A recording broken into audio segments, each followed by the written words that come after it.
Hey guys, tonight we're slipping back into a decade where fashion wasn't just about looking good, it was about sending signals, secret ones, the kind no one wrote down but everyone somehow understood. We're talking about the 1970s, a time when what you wore to the grocery store could determine whether your neighbours respected you or quietly whispered about you over coffee the next morning. Before we begin, I want to say thank you, genuinely, for suggesting this topic. Your ideas shape this channel in ways I can't fully express, and I'm grateful every single time you take a moment to share what you'd like to hear. If you're enjoying these journeys into the past, I'd love it if you could like this video and subscribe. It helps more than you might think. And hey, we're now on Spotify too, so if you'd rather listen there, the link's down in the description. No pressure, just an invitation. Now, get comfortable. Dim the lights if you'd like. Turn on a fan for that gentle hum. Settle in beneath your blanket, because tonight we're stepping into an era where unspoken rules governed everything from hemlines to hairstyles, from the office to the living room to the church pew on Sunday morning. Have you ever wondered what it truly felt like to get dressed in 1972? Not just to put on clothes, but to navigate an invisible maze of expectations. What did women think about as they stood in front of their closets each morning? Did they choose the floral dress because they loved it, or because it signalled something their community expected? How did it feel to walk into a restaurant knowing your outfit was being judged by strangers before you even ordered? What unspoken messages were women sending with their necklines, their shoes, their jewellery? And how many of these rules were never spoken aloud, yet somehow everyone knew them? Could you survive a week in 1973, dressing by those invisible guidelines? Well, here we are. It's a Tuesday morning in 1972. The coffee is percolating. Your neighbour is already outside tending her roses, and you're standing in front of your closet about to make choices that will say more about you than any words you speak today. Let's see what those choices really meant. You wake with the sun, and before your feet even touch the carpet, your mind is already working through the day ahead. Not just what you'll do, but what you'll wear while doing it. The closet door swings open, revealing rows of dresses, skirts, blouses, each one carrying its own set of silent rules you've absorbed without anyone ever sitting you down to explain them. The closet smells faintly of lavender sachets and fabric, a mix of cotton and polyester and wool that represents years of careful shopping, of selecting pieces that fit within the narrow boundaries of acceptable. The hangers click softly against the rod as you push through them, mentally cataloguing options, eliminating possibilities before your hand even touches the fabric. Tuesday morning, grocery shopping, lunch with Margaret, possibly the bank if you have time, nothing fancy. Nothing too casual either. The calculus happens automatically now. A mental algorithm you've been running for so long you barely notice it anymore. Your hand moves past the church dresses immediately, too formal for errands. Past the house dresses, too shabby for being seen in public. Past the nice evening dress, far too much. You settle in the middle territory, the dresses designated for regular life, for the performance of being an ordinary woman doing ordinary things while still looking like someone who cares. The yellow shirt dress catches your eye. Not too bright, not too dull. Buttons down the front for easy wearing. A belt that defines your waist without squeezing.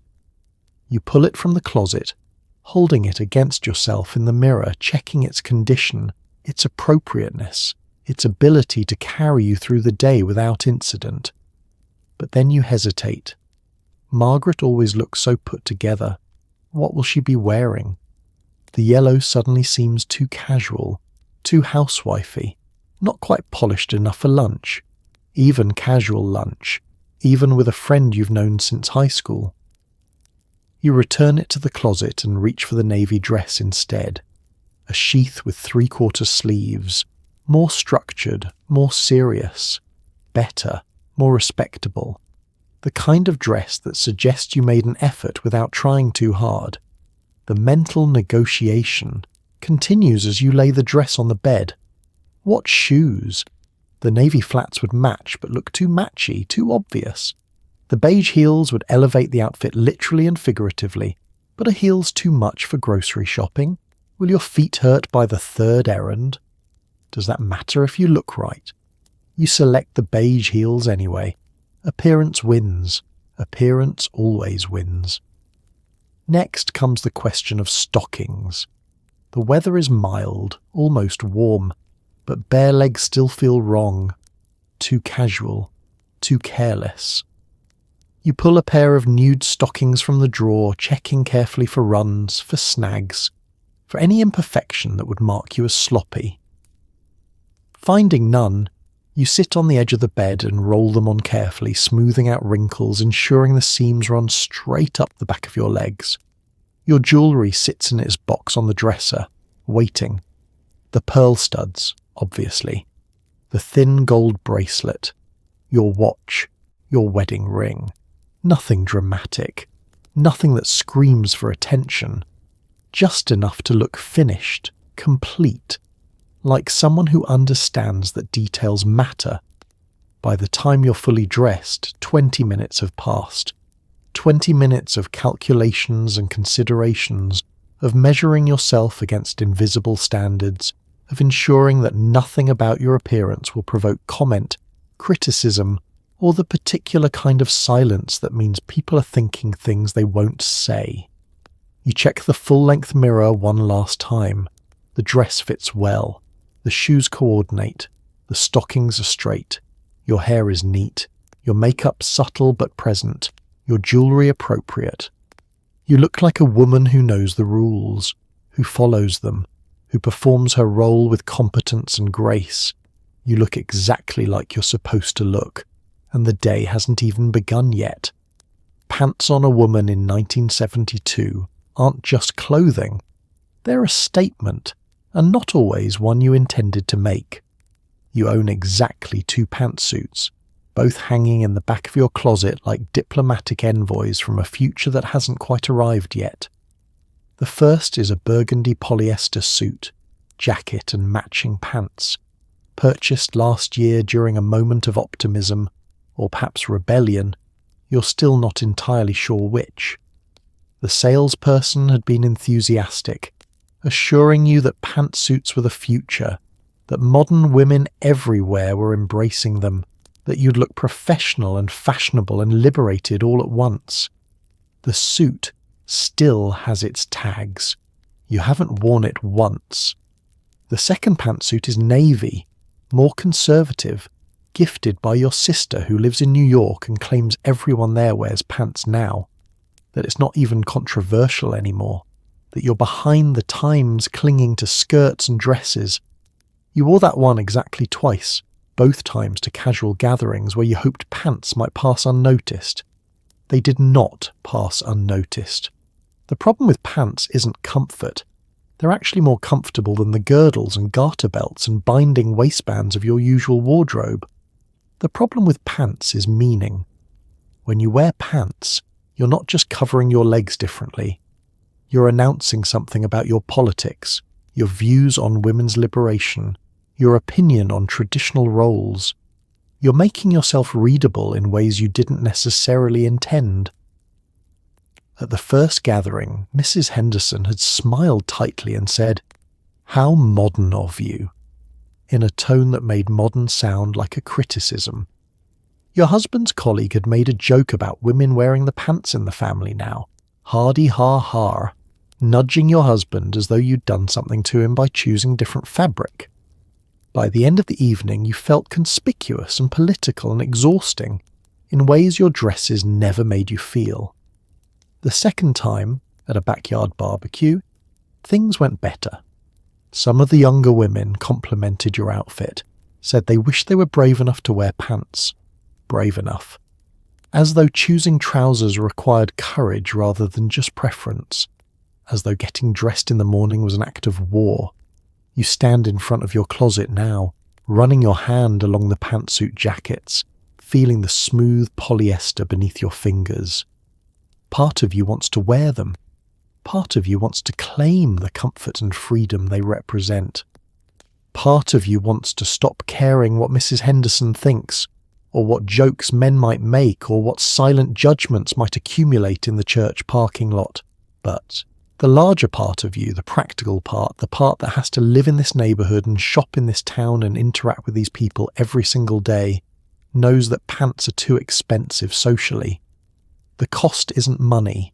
The cost is attention, commentary, the exhausting work of defending a choice you shouldn't have to defend. So the pantsuits hang in the back of your closet, parallel dreams of a different life, a different set of rules, a different version of yourself who doesn't calculate the social cost of every outfit. They wait there, patient and optimistic, for the day when pants are just pants, when clothing is just clothing, when what you wear doesn't require explanation or apology, or that tight-lipped smile that means you've crossed an invisible line. Your daughter borrows the burgundy one sometimes, wears it casually, carelessly, without the weight of meaning you've attached to it. On her, it's just a pantsuit, comfortable, convenient, unremarkable. On you, it would be a manifesto, so you close the closet door and reach for a dress instead, choosing comfort of a different kind, the comfort of blending in, of not having to explain, of moving through your day without becoming a topic of conversation. The pantsuits remain, hanging, waiting, representing a future you're not sure you'll live to see, or perhaps a present you're not quite ready to inhabit. Maybe next year, maybe never. Maybe someday when courage and pants stop being synonymous, when wearing trousers doesn't make you a statement, when you can simply get dressed without it meaning anything beyond wanting to be dressed. Until then, they wait in the back of your closet, gathering dust and possibility in equal measure. The distance between your knee and the hem of your skirt is measured not in inches, but in judgment. Too short and you're asking for trouble, they'll say. Too long and you're frumpy, old-fashioned, out of touch. You stand in front of the mirror, holding a new skirt against your waist, watching the hem fall to a point that could go either way. It hits about an inch above your knee, that dangerous territory where fashion and propriety wage their quiet war. Your mother would call it too short. Your daughter would call it too long. You call it impossible to judge. The rules about hemlines shift like sand beneath your feet, changing year by year, sometimes season by season, influenced by fashion magazines you can barely afford and social standards you can barely track. In the 50s, your skirts grazed mid-calf, conservative and safe. Then slowly, incrementally, hemlines began rising. An inch 1 year, another inch the next. By the mid-60s, some women were wearing skirts that barely covered their thighs, scandalous miniskirts that made headlines and sparked debates about morality and modesty, and the decline of civilization. You never went that short, never had the courage or the legs or the certainty it required.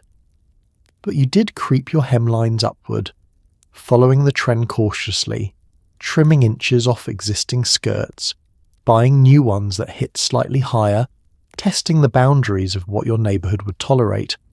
The problem is that the boundaries are invisible and constantly shifting. What's acceptable at the tennis club is too casual for church. What's fine for younger women is inappropriate for mothers. What's fashionable in magazines is scandalous in real life. And everyone has opinions delivered through glances and whispers and the occasional direct comment that feels less like advice and more like correction. You've learned to carry a measuring tape in your mind, constantly gauging the distance between knee and hem, adjusting your posture, checking your reflection in store windows, ensuring nothing has ridden up or shifted out of place. Sitting requires special care, knees pressed together, skirts smoothed beneath you. Constant vigilance against accidental exposure. The skirt you're holding now came from the mall, purchased on sale, the hem already finished and therefore non-negotiable. You can't let it out without leaving visible marks. You can't take it up without looking like you're trying to be younger than you are. You're stuck with this length, this particular measurement, this specific negotiation between fashion and propriety. You try it on, zipping it at your waist, turning slowly in front of the mirror. It fits well. The fabric is nice. The colour flatters you. But the hem, that cursed hem, sits right, at the boundary of acceptable, the place where 1 inch could tip you into either category, appropriate or questionable. Your mother would tell you to return it, find something longer, safer, more conservative. Your daughter would tell you it's fine, that nobody cares, that you're overthinking. Your husband would say you look nice and mean it without understanding the complexity of the decision you're making. You smooth the fabric over your hips, studying the hemline critically. Above the knee means modern, fashionable, perhaps trying too hard. Below the knee means safe, respectable, perhaps giving up.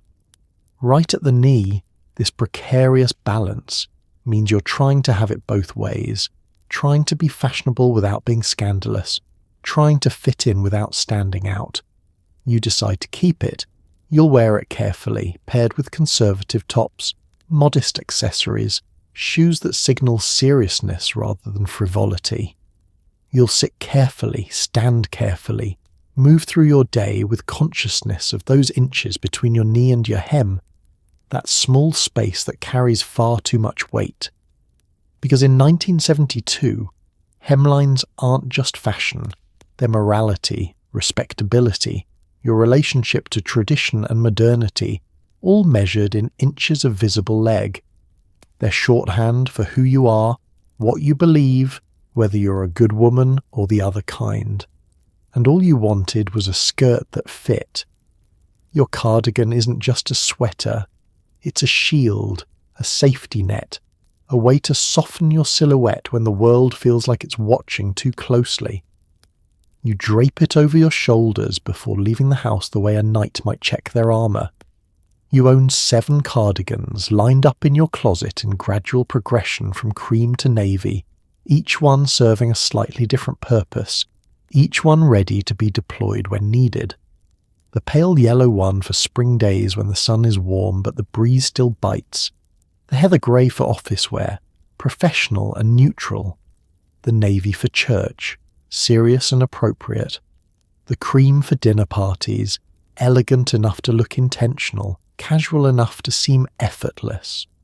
The cardigans are all similar in style, button front, hip length, fitted but not tight, with sleeves that can be pushed up when you're working or pulled down when you need coverage. They're made of various materials, cotton for summer, wool blend for winter, each one soft and familiar, each one like wrapping yourself in safety. You pull on the heather grey one now, Tuesday morning, preparing for errands that might extend into the afternoon. The fabric settles across your shoulders, the weight light but present, comforting. You button just the top button, leaving the rest open, creating a long vertical line that's supposed to be flattering, or so the magazines claim. But the cardigan isn't really about flattering. It's about covering, about softening, about creating a layer between your body and the world's eyes. When you wear a sleeveless dress, the cardigan makes it modest. When you wear a fitted blouse, the cardigan makes it appropriate. When you feel exposed or vulnerable or simply cold in the over-air-conditioned grocery store, the cardigan makes it bearable. Your mother taught you the cardigan rule early. Always have one nearby, she'd said, draping her own over her purse handle, her chair back, her shoulders. You never knew when you'd need it. When a room would be too cold, when your outfit would suddenly feel too revealing, when you'd want to hide a stain or a wrinkle or simply create distance between yourself and scrutiny. The rule stuck. You're never without a cardigan, keeping one in your car, one in your desk drawer at work, one folded in your purse when absolutely necessary. They're your emergency backup, your solution to problems you didn't know you'd encounter, your way of adjusting to situations that require more coverage than you anticipated. At restaurants, you drape your cardigan across the back of your chair, but keep it close, ready to pull on if the air conditioning is too aggressive or if your dress feels too low-cut under the bright lights. At church, your cardigan covers your shoulders during the service, a sign of respect and modesty, removed only in the car afterward, when propriety no longer demands its presence. Your daughter mocks your cardigan collection gently, calling them your security blankets, your old lady sweaters, your eternal safety net. She's not wrong, but she's also young enough that she hasn't yet learned about the particular vulnerabilities that come with being a woman in public spaces. The way a sleeveless dress can feel like an invitation for comment, the way a fitted blouse can attract attention you didn't ask for, the way your body becomes public property the moment you step outside. The cardigan creates distance. It softens edges. It blurs the line of your waist, covers the curve of your arms, drapes over your shoulders in a way that suggests you're closed off, unavailable, wrapped up in yourself rather than on display. You button the second button now, feeling the fabric pull slightly across your chest. Not too tight, not too loose, just enough to feel contained, protected, ready. The cardigan has transformed your simple dress into something more substantial, more serious, more defended. You check your reflection one last time. The cardigan sits properly, neither bunching nor gaping, doing its job of making you look like someone who planned ahead, who thought about temperature and modesty and the possibility of needing an extra layer. It's just a sweater, but it's also armor, protection, control, a way of managing your presentation to the world, of adjusting your silhouette based on where you are and who's watching, and how vulnerable you're willing to be. You grab your purse, your keys, your shopping list. The cardigan comes with you, of course. It always does, because you never know when you'll need to cover up, button up, wrap yourself in one more layer between you and a world that watches women too closely, judges too quickly, comments too freely. The cardigan knows this. It's been ready all along. Your mother still wears gloves to church, short white ones that button at the wrist, and sometimes you catch her looking at you with gentle concern when you arrive barehanded. The rules are softening, yes, but they haven't disappeared entirely. Her gloves are kept in a special drawer in her dresser, organised by colour and occasion, each pair nested inside the next like Russian dolls.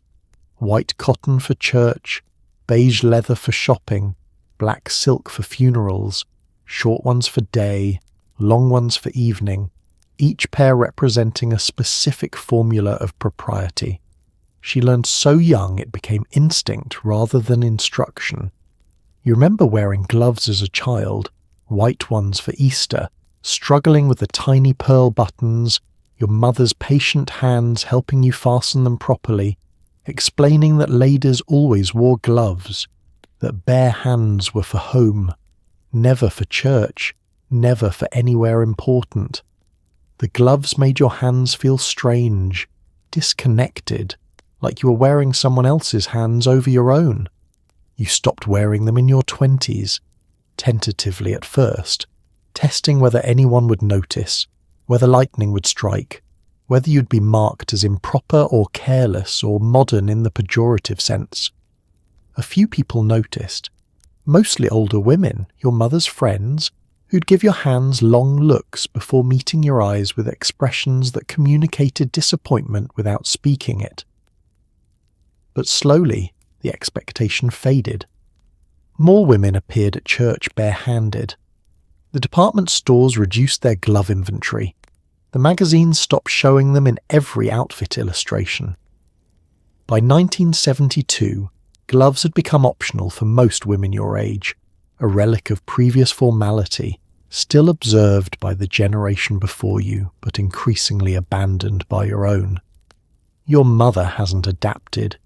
She arrives at church every Sunday with her white gloves buttoned precisely, her small hat pinned to her carefully styled hair, dressed as though the rules haven't changed, as though 1972 is somehow still 1955 and nobody told her. The hat is another battlefield. Your mother wears hats to church, small decorative ones that perch on her head like trained birds, secured with pearl-tipped pins pushed through her hair. She owns a collection of them, stored in round hat boxes stacked in her closet, each one coordinated with specific outfits, specific seasons, specific levels of formality. You stopped wearing hats around the same time you stopped wearing gloves, finding them fussy and old-fashioned, too much effort for too little purpose. But your mother considers church without a hat to be only marginally better than church without clothes, a breach of respect so fundamental she can barely comprehend it. You've tried to explain that times have changed, that younger women don't wear hats or gloves anymore, that the rules have relaxed. She listens politely and then appears the next Sunday in her gloves and hat, unchanged, undeterred, maintaining standards that you've let slip. Sometimes you feel guilty about this, about abandoning formalities she worked so hard to teach you, about letting go of rules she still follows faithfully. Sometimes you feel relieved, grateful that you came of age during the dissolving of these particular requirements, that you're free from tiny buttons and hat pins and the constant consciousness of whether your hands and head are properly dressed. Your daughter has never worn gloves except mittens, has never owned a decorative hat, will probably never experience the particular restriction of hands forced into cotton sleeves, head weighted down with felt and pins. She's been freed from this entirely, born into a world where these formalities are already optional, already fading, already historical rather than current. But your mother still wears them, and when she looks at your bare hands, your uncovered head, you see in her eyes something between sadness and confusion, a wondering about when the world changed and whether the change was really necessary, whether something valuable was lost when women decided they could enter church barehanded, bareheaded, free from the decorative trappings that once defined respectability. You have no answer for her. You don't know if something was lost. You only know that something was released, some burden lightened, some performance ended. And mostly, that feels like progress. But sometimes, watching her button her white gloves carefully before entering church, you wonder if she's right to hold on, if maintaining these small formalities is her way of keeping a world she understood from disappearing entirely. You don't put the gloves back on, but you understand, a little, why she can't take them off. You arrive at work wearing a shirt dress in navy blue, sensible heels, and a look that says professional but not threatening. Nobody handed you a rule book when you started this job, yet somehow you knew exactly what not to wear. The office operates on invisible guidelines, rules transmitted through observation and occasional correction, through watching which women get promoted and which ones get quietly suggested toward different career paths. You learned quickly that success required looking the part, and looking the part meant dressing within very specific boundaries. Never pants. That rule exists somewhere, probably written in some manual you've never seen, but you know it absolutely. Women in this office wear skirts or dresses, always, regardless of weather, regardless of comfort, regardless of the fact that men wear pants without question or comment. Pants on women suggest rebellion, unfemininity, a lack of seriousness about professional presentation, never too much colour. The men wear grey, navy, brown, black. The women wear the same, occasionally brightened with a scarf or a pastel blouse, but nothing too vibrant, nothing that screams rather than speaks. You learned this after wearing a red dress your second week. Drawing looks from the senior partners, looks that didn't quite become comments but communicated disapproval nonetheless. Never sleeveless. Always have sleeves, even in summer, even when the office air conditioning fails and sweat gathers at your lower back. Bare arms suggest casualness, unprofessionalism, a failure to take seriously the decorum required in places where important business happens. You keep a cardigan in your desk drawer for emergencies, for days when your dress suddenly feels too exposed, when you need an extra layer between your skin and scrutiny. Never too short. Your skirts hit your knee or slightly below. That safe zone where modesty and modernity negotiate a truce. Too short suggests you're trying to use your femininity inappropriately, trading on looks rather than competence. The line between professional and provocative is razor thin and constantly policed by other women as much as by men, never too tight. Your clothing should acknowledge that you have a body without emphasizing it, should fit well without clinging, should be feminine without being sexual. This balance is nearly impossible to achieve, requiring constant vigilance, constant adjustment, constant awareness of how fabric moves across your hips, your chest, your waist. You've watched women violate these rules, seen what happens. The woman who wore pants to work was pulled aside by her supervisor, had a quiet conversation that ended with her leaving early and returning the next day in a skirt, face flushed, jaw tight. The woman who wore sleeveless dresses all summer was passed over for promotion, told during her review that she needed to present more professionally, though her male colleagues showed up in short sleeves without comment. The men in your office dress easily, thoughtlessly, pulling on suits that all look essentially identical, swapping ties as their only variable, never having to calculate whether their outfit is too much or too little, too feminine or not feminine enough, too professional or not professional enough. They dress once and they're done. You dress 12 times mentally before settling on something that might possibly be acceptable. Your navy shirt dress is acceptable. It's been vetted through observation, through watching other women wear similar dresses successfully, through understanding that this particular style signals seriousness, competence, appropriate femininity. The belt at your waist defines your figure just enough. The collar is modest but not prudish. The hem is conservative but not matronly. You've created a work wardrobe entirely of similar pieces, 8 or 9 dresses and skirt-blouse combinations that rotate through your weeks, each one safely within the boundaries, each one calculated not to draw attention, either positive or negative. Your clothing at work is camouflage, designed to help you blend into professional environments that aren't quite sure women belong there, but are willing to tolerate you if you dress correctly. At your desk, you keep your cardigan draped over your chair back, ready to be deployed. Throughout the day, you adjust your skirt when sitting, check your hemline when standing, ensure your collar is straight, your stockings aren't running, your appearance isn't giving anyone ammunition to dismiss your competence. By 5 o'clock, you're exhausted from the vigilance, from the constant management of your presentation, from the performance of being acceptably professional. The men gather their briefcases and leave, unconscious of their clothing, unaware that getting dressed required strategy and calculation and risk. You gather your things carefully, pulling your cardigan on before walking to the parking lot, because even leaving requires proper coverage, proper presentation, proper adherence to rules nobody wrote down but everyone somehow knows.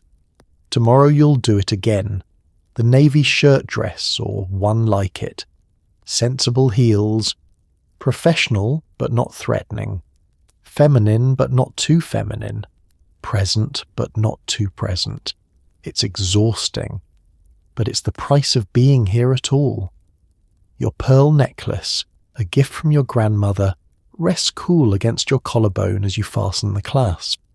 Pearls in 1972 aren't just jewellery, they're a language, one that speaks of respectability, tradition, and knowing your place. The pearls are graduated, small at the clasp and growing slightly larger at the centre, each one perfectly matched in colour and lustre, strung on silk thread with tiny knots between each pearl to prevent loss if the string breaks.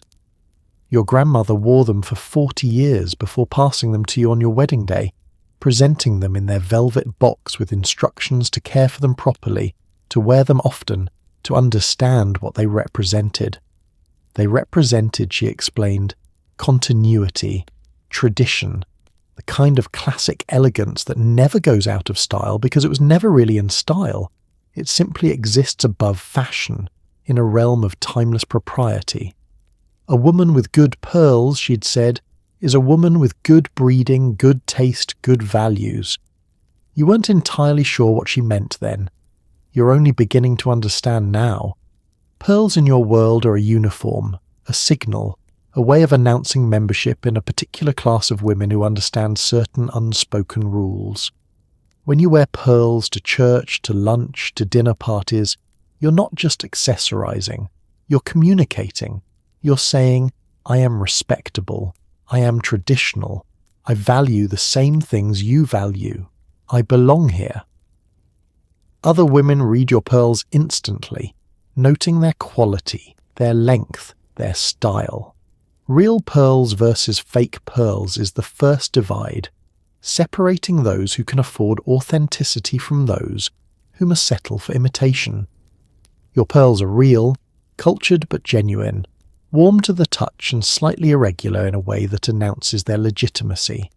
The second divide is inherited versus purchased. Inherited pearls carry weight beyond their material value, suggesting family, continuity, generations of women who wore these same gems and passed them down. Your inherited pearls give you standing you couldn't buy, respectability you didn't have to earn, connections to a history that validates your present. You fasten the clasp at the back of your neck, feeling the strand settle into its familiar position. The pearls are cool at first, absorbing heat from your skin gradually, becoming part of you. You've worn them so often that their absence feels more noticeable than their presence. Without them, your neck looks bare, unfinished, like forgetting an essential step in your routine. Your daughter shows no interest in pearls.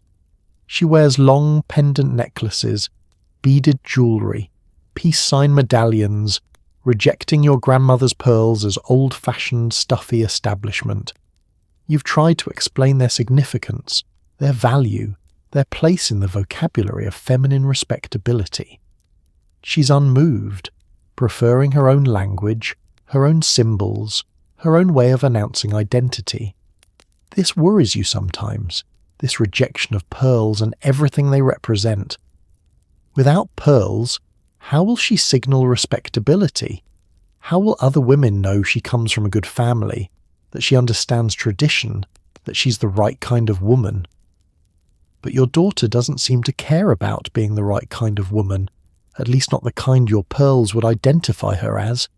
The pearls sit heavy on your collarbone now, their weight familiar and comforting.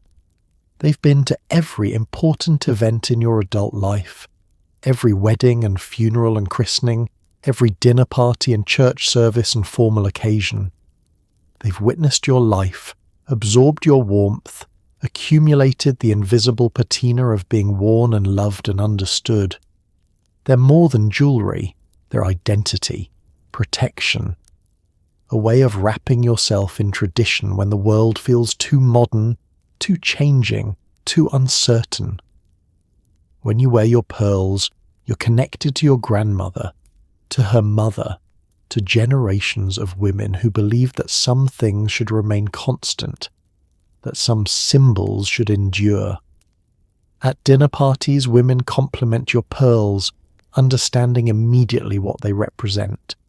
Beautiful pearls, they say, touching their own necklaces, their own inherited or carefully purchased symbols of belonging.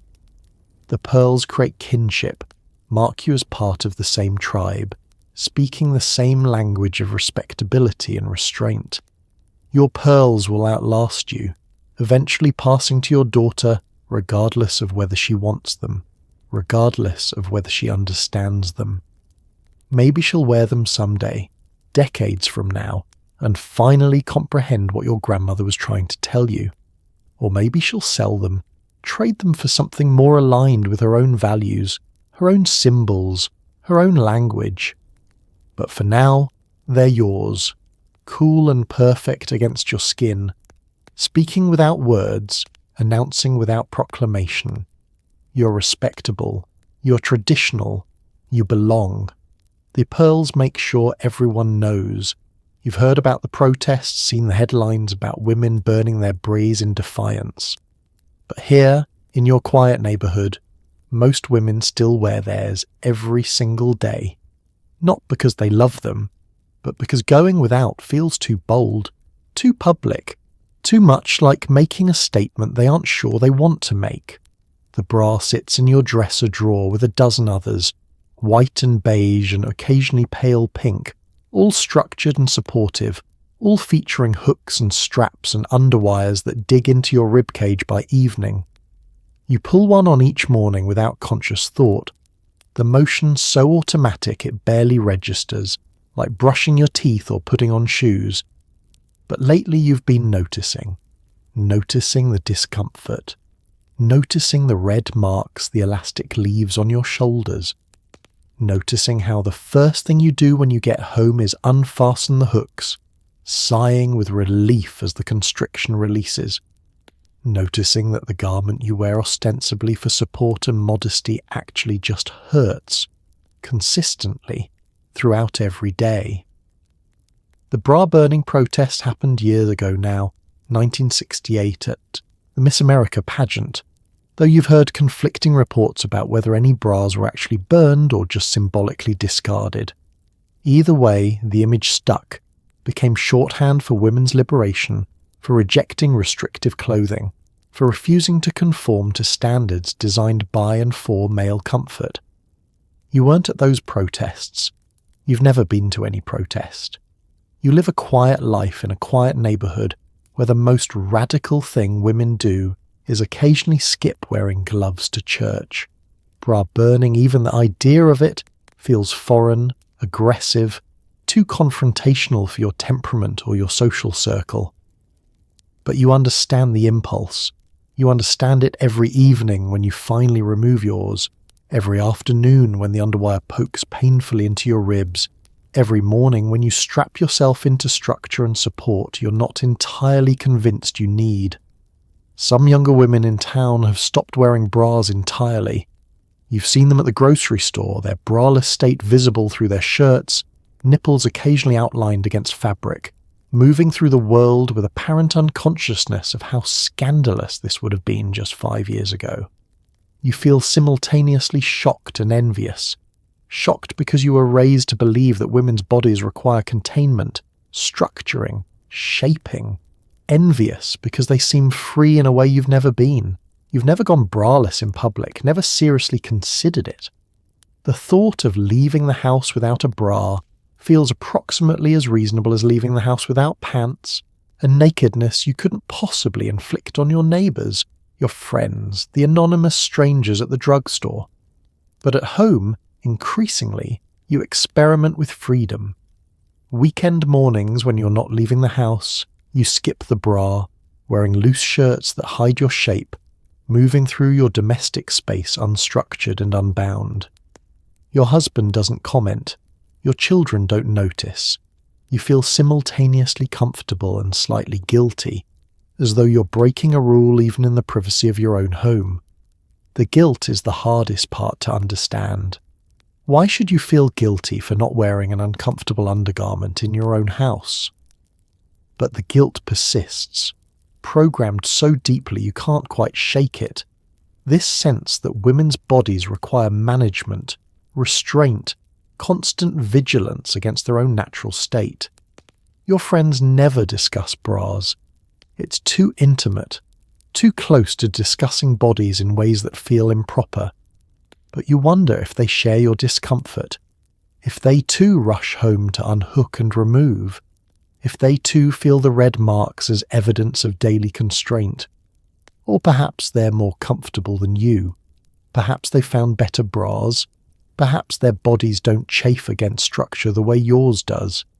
The burned bras in the news photographs were symbolic more than practical. You understand that.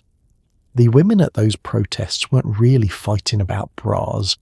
They were fighting about constraint, about being forced into shapes and roles and expectations that didn't fit, about the cumulative weight of small restrictions that added up to profound limitation. You weren't at those protests. You're not burning your bras. But every evening when you unhook yours, feeling the immediate relief as your ribcage expands fully for the first time all day, you understand a little more what those women were trying to say. Freedom doesn't have to mean brailelessness, but it might mean choice. It might mean wearing a bra when you want to, not because you're afraid of what people will say if you don't. It might mean recognizing that comfort and propriety don't have to be enemies, that your body doesn't require constant structuring to be acceptable. You're not there yet. Maybe you never will be. But the bra in your drawer weighs a little heavier each morning, a little more noticeable, a little more like a choice you're making rather than a requirement you're following. And that awareness, small as it is, feels like something. In the back of your underwear drawer sits a girdle, pale and constricting, a relic from your mother's generation that you still sometimes pull on for special occasions. You hate the thing, but you wear it anyway, because smoothness matters. The girdle is made of thick elastic and nylon, beige in colour, high-waisted, extending from just below your bra to mid-thigh. It has no zippers, no hooks, just elastic so strong and unyielding that putting it on requires a series of contortions, pulling and tugging and wrestling the fabric over your hips while the elastic fights back, determined to remain at its original size regardless of your needs. Your mother wore girdles daily, considered them as essential as underwear, as necessary as stockings. She owned several, rotating them through her week, each one washed carefully and hung to dry, maintaining the elastic strength. She taught you about girdles early, explained that women's bodies needed shaping, smoothing, that the natural curves and softness required management to be publicly acceptable. You bought your first girdle at 18 for your high school graduation because your dress was fitted and your mother insisted that proper foundation garments were non-negotiable. The saleswoman at the department store measured you efficiently, discussing control levels and compression zones and reinforced panels with the seriousness of a military strategist. You left with a girdle that promised to smooth your stomach, narrow your waist, slim your hips, transform your body into something more acceptable than its natural state. You wore it that day and hated every minute. The compression made breathing difficult, made sitting uncomfortable, made moving carefully necessary to prevent the girdle from rolling down or riding up. By the end of graduation, you had red marks around your waist and thighs, lasting evidence of your foundation garment's dedication to its job. You wore girdles regularly in your early 20s, believing your mother's insistence that ladies always wore proper foundations. But gradually, as the decade turned and rules relaxed, you began leaving it off, testing whether anyone noticed, whether your body's natural shape was really as unacceptable as you'd been taught. Nobody noticed, or if they did, nobody commented. And slowly, the girdle migrated from daily necessity to special occasion torture device. Now it sits in your drawer, pulled out perhaps 4 times a year, for the most formal events, for occasions where your dress is particularly fitted, for moments when you believe smoothness matters more than comfort or breathing, or the ability to sit down without careful planning. You're pulling it on now for a wedding, wrestling it up your legs, over your hips, settling it at your waist where it immediately begins its work of compression and control. The elastic squeezes firmly, redistributing your flesh, smoothing your natural curves into something more uniform, more acceptable, more controlled. You pull on your stockings next, attaching them to the girdle's garter clips, creating a complete system of constraint and smoothness. Then your dress, which slides over your newly compressed body more easily, hanging properly, showing no bumps or bulges or hints of the human body beneath. In the mirror, you look smooth. perfect, properly shaped, and you can barely breathe. Your daughter will never wear a girdle, you're fairly certain. She's grown up in an era when women's natural bodies are becoming gradually more acceptable, when smoothness is optional rather than mandatory, when foundation garments are supportive rather than transformative. She'll never understand the particular humiliation of believing your body needs aggressive management to be publicly acceptable. You're happy for her, truly, but also slightly envious of a freedom you were never given. A permission to simply inhabit your body as it exists rather than constantly reshaping it, constraining it, apologizing for it. The wedding is long. Your girdle holds strong, doing its job ruthlessly, maintaining smoothness through ceremony and reception, through sitting and standing and awkward dancing. You smile through the compression, breathe shallowly through the elastic, move carefully through the constriction. When you finally return home near midnight, the first thing you do is remove the girdle, peeling it down your legs with relief so profound you almost moan aloud.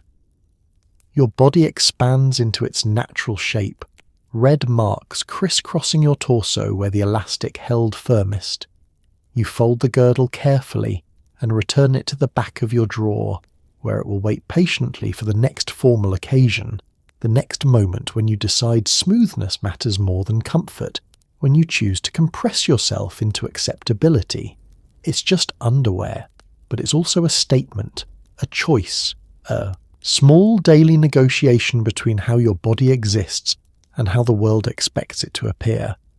And tonight, you choose freedom, at least until the next wedding invitation arrives. Your reflection in the bathroom mirror looks tired, but that doesn't matter. What matters is that you never, ever leave the house without lipstick. Not to the store, not to the mailbox, certainly not to work. The makeup routine begins the same way every morning, immediately after you've dressed, standing at the bathroom sink with your collection of compacts and tubes and pencils arranged like surgical tools. You've been doing this so long it's automatic now. Muscle memory guiding your hand through the familiar steps, transforming your naked face into something publicly acceptable. Foundation first, dotted across your forehead, cheeks, chin, blended outward with your fingertips until your skin tone is uniform even, purged of any redness or imperfection. The foundation is thick and slightly mask-like, but that's the point, creating a blank canvas, erasing your actual face so you can draw the acceptable version over it. Powder next, pressed over the foundation with a soft puff, setting everything in place, removing shine, creating a matte finish that photographs well and withstands the day's heat and humidity. The powder settles into your pores, your fine lines, making your face feel both protected and suffocated simultaneously. Then your eyes, the most time-consuming part. A neutral brown eyeshadow across your lids, creating subtle definition. A thin line of eyeliner, black pencil drawn carefully along your upper lash line, a skill that took years to master and still requires concentration. Mascara, 2 coats, lengthening your lashes, opening your eyes, making you look awake even when you're exhausted. Blush on the apples of your cheeks, just enough to suggest health, vitality, the rosy glow of someone who definitely didn't lie awake until midnight, worrying about grocery money and whether your daughter's developing appropriate values. The blush erases evidence of actual experience, replacing it with the fiction of perpetual wellness. Finally, lipstick. The most important part, the non-negotiable element, the thing that marks you as a woman who cares, who tries, who understands that bare lips in public are only marginally better than bare feet. You own a dozen lipsticks, ranging from neutral pinks to deeper rose shades, but you wear the same one nearly every day, a medium rose that's become your signature without you quite intending it to.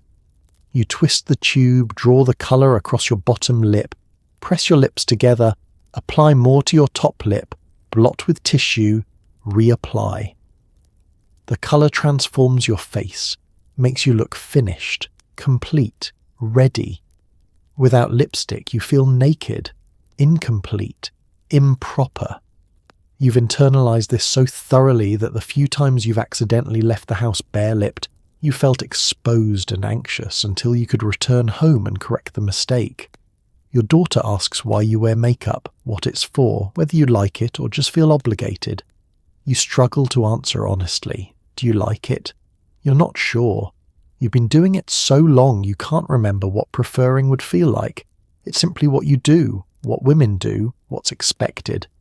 You show her how, sometimes, when she's interested, teaching her to blend foundation, to apply mascara without poking herself in the eye, to choose lipstick shades that complement her colouring.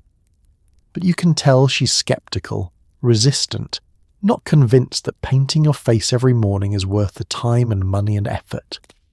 She goes to school barefaced most days, occasionally adding lip gloss or mascara for special occasions, but nothing more. Her friends do the same, or wear heavy dramatic makeup that's clearly performative rather than professional, artistic rather than corrective. They're creating a different relationship with makeup, one based on play and choice rather than obligation and correction. You envy this, a little. The freedom to choose, the ability to leave the house barefaced without feeling improper, the option to wear makeup when you want it rather than needing it to feel dressed. But your face in the mirror looks wrong without makeup now. Too pale, too tired, too much like who you actually are rather than who you're supposed to present as. The makeup isn't really about beauty anymore, if it ever was. It's about armour, about meeting expectations, about looking like someone who has it together even when you don't. You cap your lipstick, check your reflection one final time. Your face looks appropriate now, presentable, ready for public consumption. The tired woman who started this routine 20 minutes ago has been replaced by the composed version, the acceptable version, the version that won't provoke concern or comment. You're ready to leave the house now, fully dressed, properly prepared, face in place, and tomorrow morning you'll do it all again. Your hair sits heavy on your shoulders, longer than it's ever been, because in 1972, long hair on women is back in style, and short hair suggests something vaguely unfeminine, vaguely suspicious. You spend 20 minutes every morning taming it into place. The bathroom fills with the warm chemical smell of hairspray, that distinctive aerosol hiss that sounds like tiny fireworks going off near your ear. You section and smooth, working methodically through the ritual your hands have memorized. The brush pulls through stubborn tangles, catching occasionally on a knot that makes your eyes water. Your mother had short hair most of her adult life, practical and neat, curled weakly at the salon and set with pins that left perfect waves. But that was then. Now, in this decade of change and contradiction, length matters. Long hair suggests youth, femininity, a certain kind of softness the culture has decided it wants from women again. Never mind that it takes forever to dry. Never mind that it gets caught in car doors and coat zippers and the back of restaurant chairs. You study yourself in the mirror, turning your head to check the back.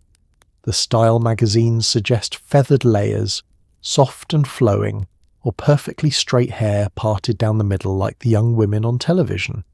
You attempt neither with complete success. Instead, your hair does what it wants, which is to be thick and occasionally uncooperative, requiring negotiation every single morning. If you wore it short, truly short, people would notice. Not loudly, not rudely, but they'd notice. They'd wonder.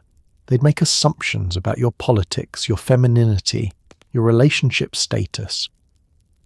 A pixie cut in 1972 carries implications, whispers of women's lib and rejection of traditional roles. It marks you as someone making a statement, whether you intended to or not. So you keep it long. You condition it carefully. You trim the ends yourself over the bathroom sink every few months, squinting at the back with a hand mirror, trying to keep the line even.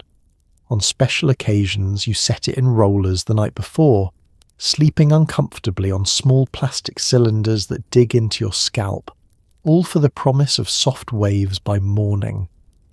The girls at work compare hair routines like military strategies. Susan uses lemon juice to lighten hers in summer. Margaret swears by mayonnaise conditioning treatments that make the break room smell like a deli. Linda irons hers flat on an actual ironing board, a process that seems both dangerous and impressive in equal measure.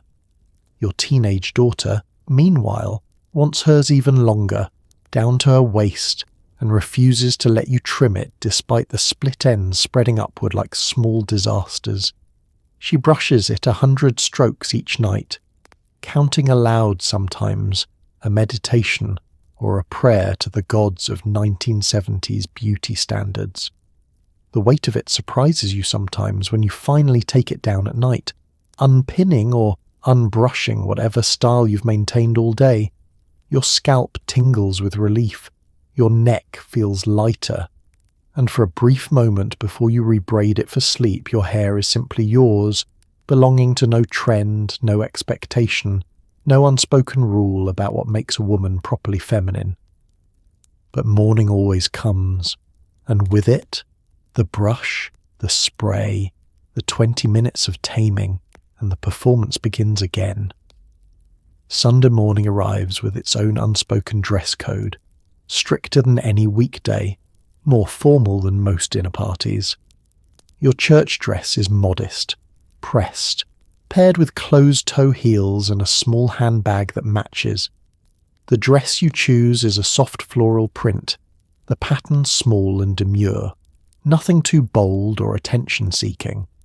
The fabric is polyester, slightly stiff but practical, the kind that holds its shape through an entire service, even in the warmth of a crowded sanctuary. The collar sits high and proper, at your throat. The sleeves fall just below your elbow, covering enough to suggest modesty, stopping short of looking dowdy. You iron it Saturday evening, smoothing the fabric across the board while the television murmurs in the background.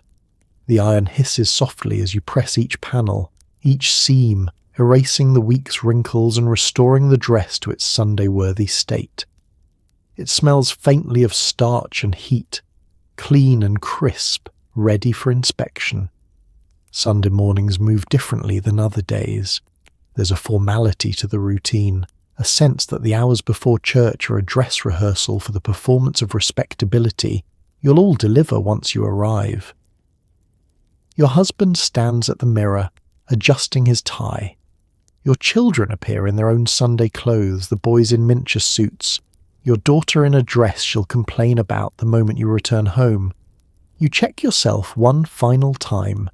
The dress falls just below your knee, the hem perfectly even, conservative enough to avoid judgment from the older women who sit near the front.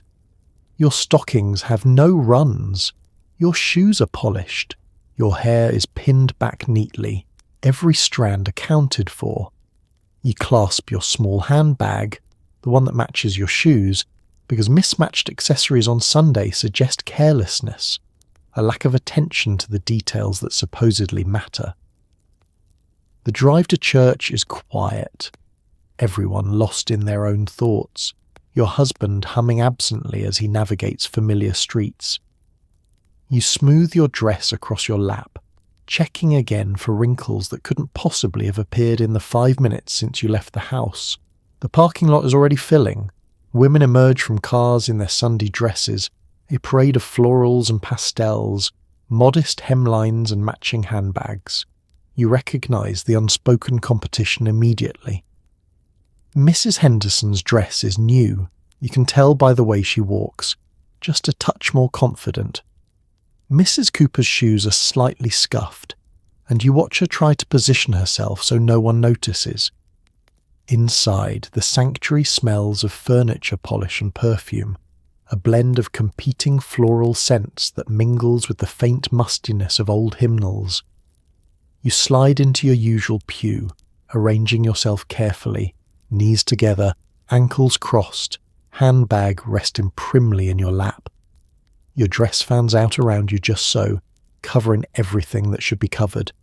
The service begins, and you stand, sit, stand again, your dress moving with you, never riding up, never pulling awkwardly. This is what it was chosen for, this careful choreography of sitting and standing and kneeling, this public display of faith and respectability performed in the uniform everyone understands. Around you, other women shift in their pews, adjusting collars, smoothing skirts, checking that everything remains in place. This is the theatre of Sunday morning, where your clothing speaks before your prayers do, where your hemline announces your values, where your matching accessories signal that you're a woman who understands what matters. After the service, you linger on the church steps, chatting with neighbours, smiling, complimenting dresses, accepting compliments on yours. Everyone looks their best. Everyone followed the rules. And for this one morning each week, the performance feels almost comfortable, familiar as the hymns, predictable as the sermon. You return home still wearing your Sunday dress, though it will come off the moment you step inside, replaced immediately by something looser, easier, real.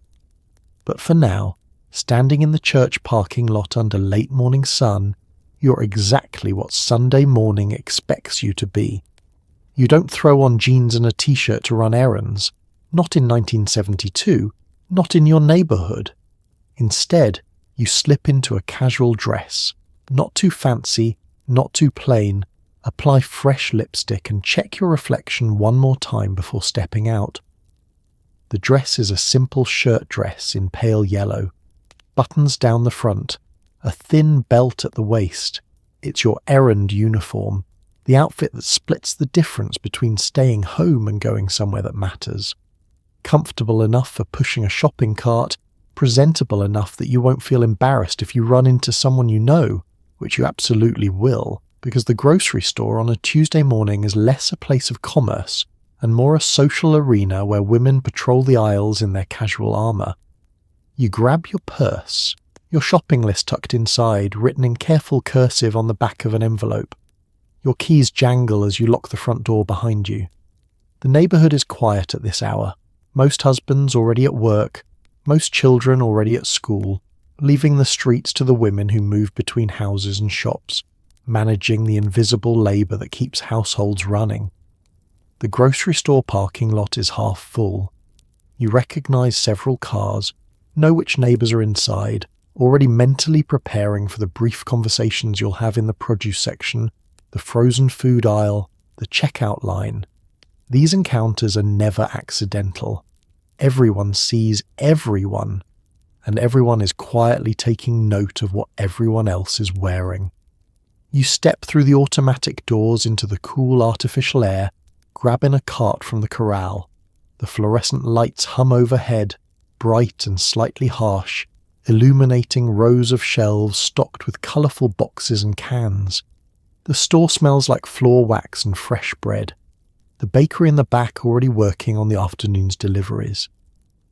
Mrs. Patterson appears near the lettuce, wearing a floral skirt and matching blouse, her hair freshly set, lipstick perfectly applied. You exchange smiles, brief pleasantries about the weather, about the quality of the tomatoes this week. Neither of you mentions what you're both noticing, that you're both dressed as though grocery shopping is an event requiring effort, coordination, care. Because it is. You move through the aisles methodically, checking your list, selecting items, placing them carefully in your cart. Your dress swishes softly as you walk, the fabric brushing against your legs with each step. Your shoes are sensible flats, chosen for comfort but still polished, still coordinated with your handbag. Even here, among the canned vegetables and breakfast cereals, appearance matters. You pass younger women occasionally, college-age girls in jeans and casual tops, their hair loose and unstyled, makeup minimal or absent entirely.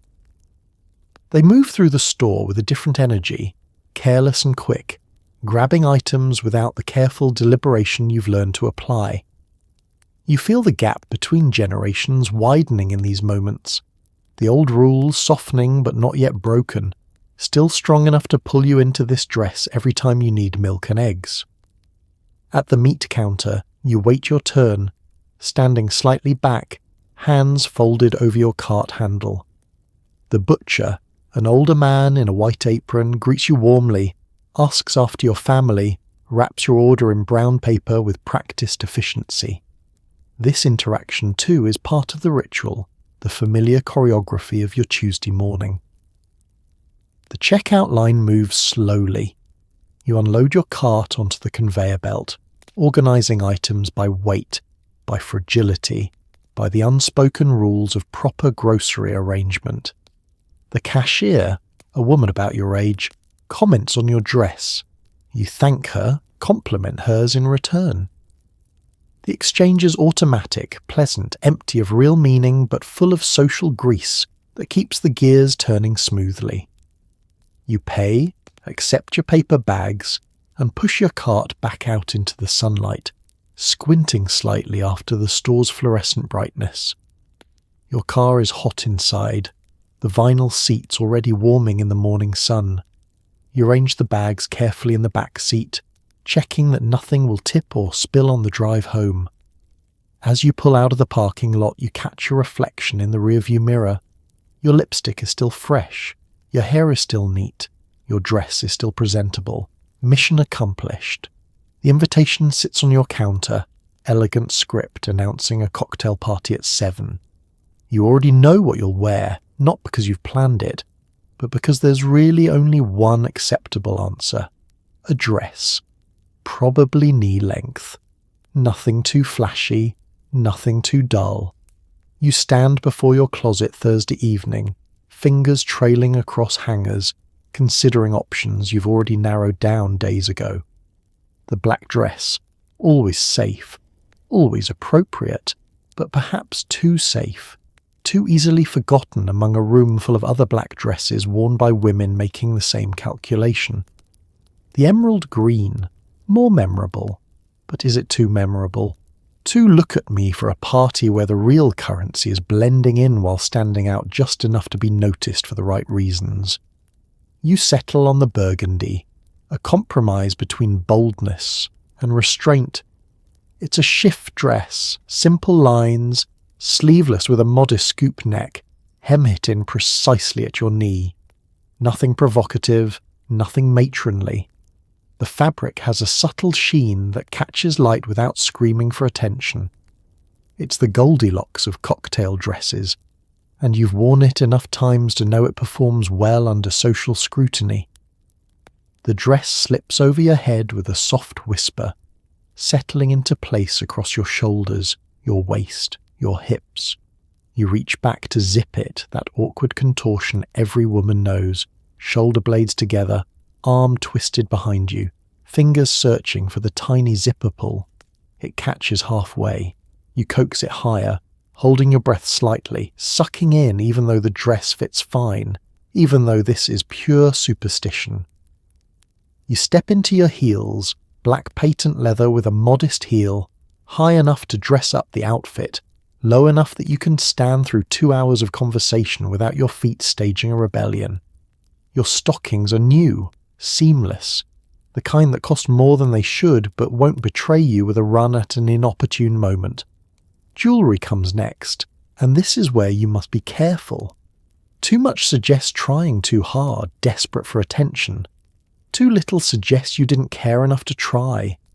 You fasten a simple gold necklace, thin chain, small pendant, nothing that will compete with your neckline or your face. Earrings to match, small gold studs, elegant and forgettable in the best way. Your wedding ring, of course, always. Your watch, slim and understated. Your husband appears in the doorway, already dressed in his suit, tie knotted perfectly, smelling of aftershave. You look nice, he says, and you smile, accepting the compliment even though nice is the most neutral word in the English language. a word that means you've succeeded at being inoffensive.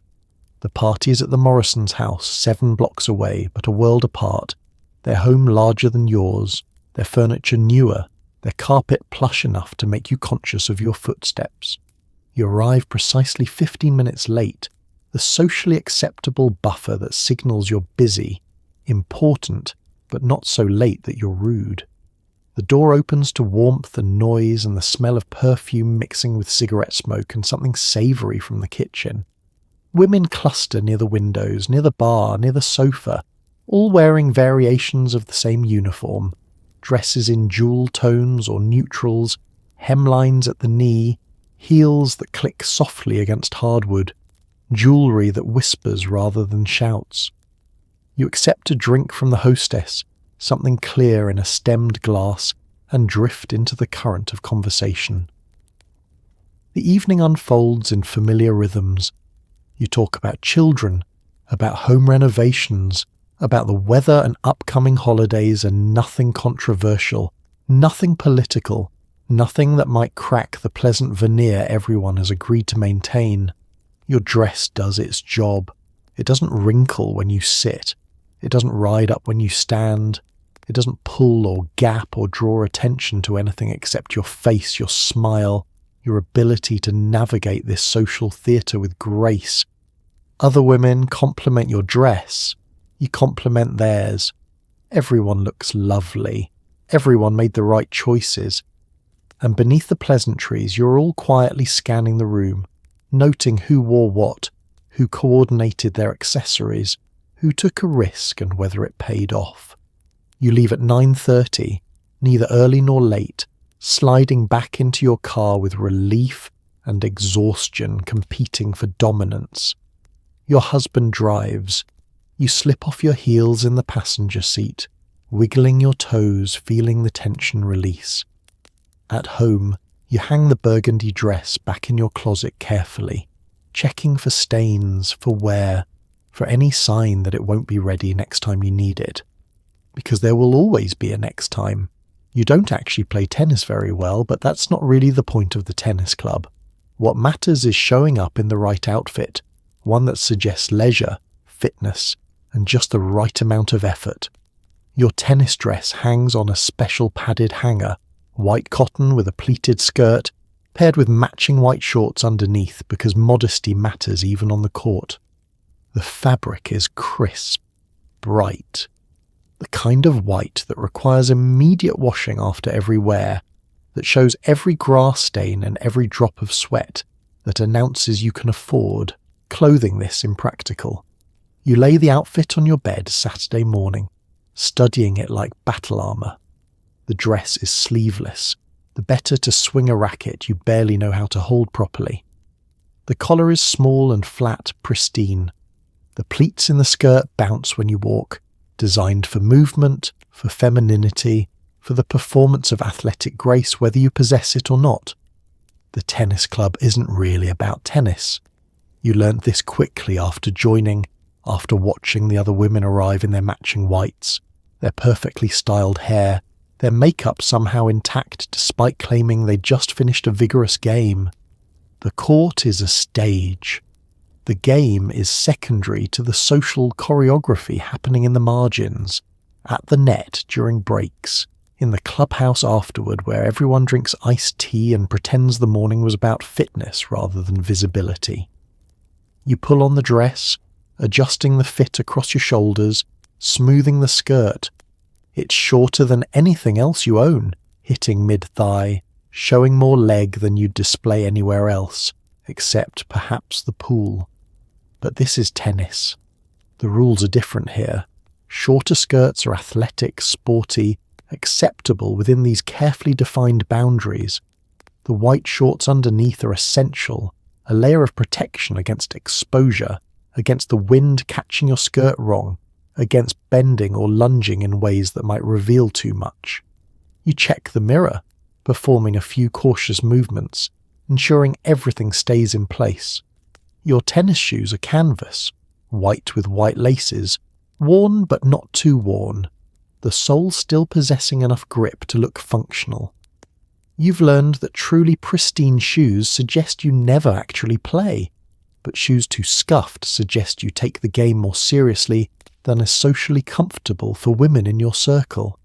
Your racket leans against the bedroom wall, a wooden Wilson with nylon strings, purchased from the club's pro shop at a markup you pretended not to notice.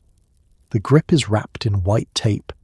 You carry it like an accessory, like the small white wristbands you'll wear to suggest exertion, like the white headband that keeps your hair back while looking perpetually fresh. The club sits at the edge of town, manicured lawns stretching around 3 courts, all clay, all immaculately maintained. The clubhouse offers shade, cold drinks, wicker furniture arranged in conversational clusters. You park in the lot, already seeing other women emerging from cars in their whites, visors shading their eyes, tennis bags slung over shoulders. The morning divides into loose games, doubles matches with constantly rotating partners, lots of laughter and missed shots and gentle teasing. You serve poorly. You return shots adequately when they come directly to you. You apologize frequently and smile constantly and feel the relief when your turn rotates to the sideline where you can watch instead of play. Between games, you stand near the net with other women, discussing children and vacation plans and the new couple who just joined. Someone's sister is getting divorced. Someone's daughter made the dean's list. Someone knows someone who knows someone. And the information passes between you like serves and volleys, back and forth, the real game being played. Your dress performs perfectly. The pleats bounce. The white stays mostly white despite the clay dust settling on your shoes. The shorts do their job, keeping you modest, keeping you appropriate, allowing you to move without fear. When the morning ends, you retire to the clubhouse, accepting a glass of iced tea, condensation beading on the outside, lemon wedge perched on the rim. You sit in the wicker furniture, legs crossed at the ankle, racket resting against your chair, exactly like every other woman here, all of you dressed identically, all of you part of the same performance. You don't love tennis.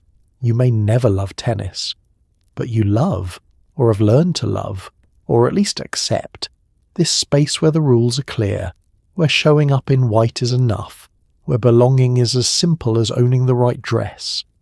Your teenage daughter wants to wear jeans everywhere, and you find yourself fighting a battle you're not entirely sure you believe in. Jeans, in your world, are for housework, for gardening, for Saturday mornings. But she wears them on dates, to school, even to dinner sometimes, and you worry what people think.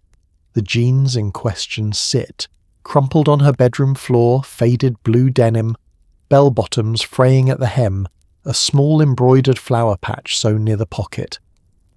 They're her favourite pair, worn soft and comfortable, shaped to her body in a way that makes you uncomfortable in ways you can't quite articulate.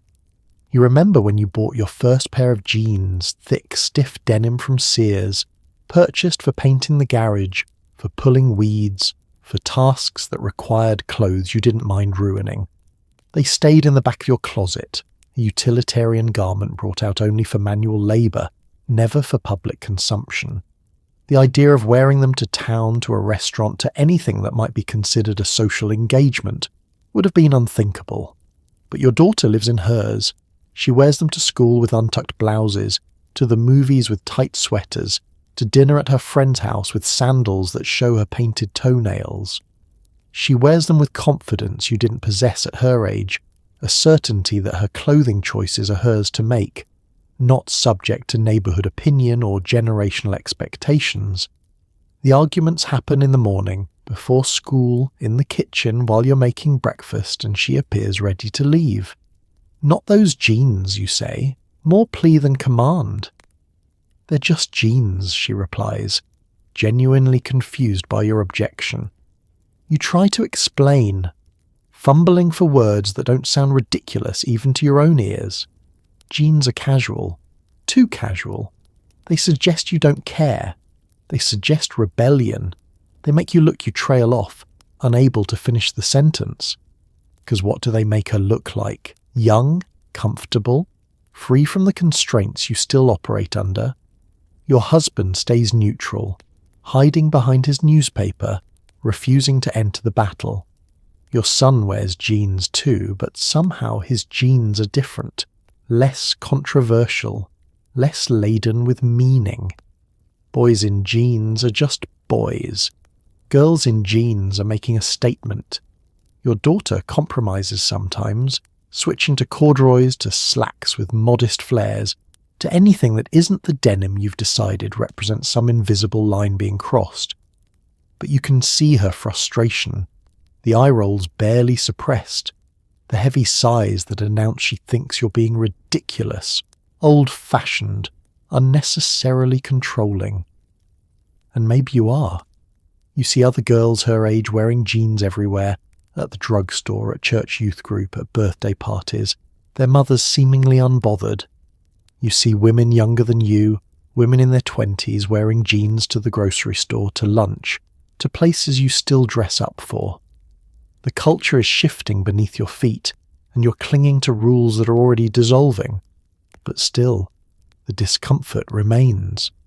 When your daughter leaves the house in jeans, you feel something tighten in your chest, a worry that she's being judged, that people are making assumptions, that she doesn't understand the messages she's sending.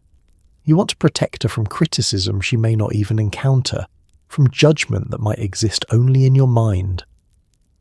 One evening, she asks you directly, "Why does it matter? What's wrong with jeans?" You open your mouth to answer and realise you don't have one, not a real one, just a feeling, a sense that jeans represent casualness taken too far, informality bleeding into spaces that should remain formal, a rejection of standards you were raised to uphold. Nothing's wrong with them, you finally admit. I just worry. About what? You shake your head. I don't know. And you don't. The jeans themselves are harmless. The rebellion they supposedly represent is mostly in your head. A projection of anxieties about a changing world, about your daughter growing up in an era with different rules, different freedoms, different expectations. That weekend you watch her leave for a friend's house in her favourite jeans, bell-bottoms swaying as she walks, and you say nothing. She looks happy, comfortable, confident, and maybe that's enough. When guests arrive at your door, you're wearing what you privately call your hostess dress. Something pretty and comfortable, flattering but not too formal. An outfit that says, "I made an effort, but I'm not trying too hard." The dress is a wrap style in a muted coral, soft jersey fabric that drapes nicely without clinging, ties at the waist in a bow that looks casual but took 3 attempts to get right. The neckline is modest, but not prim. The sleeves hit, just below your elbow. The hem falls to mid-calf, swishing gently when you move through the house, checking last-minute details, adjusting throw pillows, ensuring everything looks effortlessly perfect. Hosting requires a specific costume, one that walks the line between dressed up and approachable. Too formal and you risk making guests uncomfortable, suggesting they should have dressed better than they did. Too casual and you seem unprepared, careless, like you didn't value the occasion enough to try. The hostess dress exists in the narrow space between these extremes. You check your reflection in the hall mirror one last time. Your hair is styled but not stiff, makeup fresh but not overdone, jewellery minimal, a simple bracelet, small earrings, your wedding ring catching light as you smooth your dress. You look like someone who has everything under control, even though the roast in the oven is slightly concerning and you're not entirely sure you made enough dessert. The doorbell rings. You take a breath, arrange your face into a welcoming smile and open the door. Your guests enter with offerings, a bottle of wine, a store-bought pie, compliments about your dress, your home, the smell coming from the kitchen. You accept everything graciously, directing them toward the living room, offering drinks, settling them into the evening's rhythm. Throughout dinner, your dress performs its function. It moves with you as you rise and sit, serving food, refilling glasses, checking on the kitchen. It doesn't wrinkle when you lean over the table. It doesn't restrict your movements as you navigate between dining room and kitchen, carrying plates, refilling bread baskets, laughing at jokes while mentally tracking timing and temperature, and whether anyone noticed the slightly dry edges of the roast. Your guests complement the meal, the home, the atmosphere you've created, and though you deflect with practiced modesty, you know the hostess dress is part of that atmosphere, a visual cue that this evening was planned, considered, executed with care. The fabric holds up well through the evening, maintaining its drape, its colour, its shape. By dessert, you've forgotten you're wearing it, too focused on conversation and coffee and the social choreography of a successful dinner party. But it's still working, still signalling competence and grace, and the kind of effortless hospitality that actually requires significant effort. When the guests leave, full and happy, offering thanks and promises to reciprocate, you close the door and lean against it briefly, exhausted but satisfied. The hostess dress has done its job, you've done yours. The performance was successful. You untie the bow at your waist, letting the dress hang loose as you begin clearing plates, stacking dishes, restoring order to the chaos of hospitality. Tomorrow you'll wash the dress, hang it back in the closet, ready for the next dinner party, the next performance. Tonight you're just tired and grateful it's over. Your winter coat is camel-coloured wool, mid-length, with a belt that cinches at the waist. It's not the warmest coat you own, but it's the one you wear when you want to look put together, because warmth is secondary to appearance.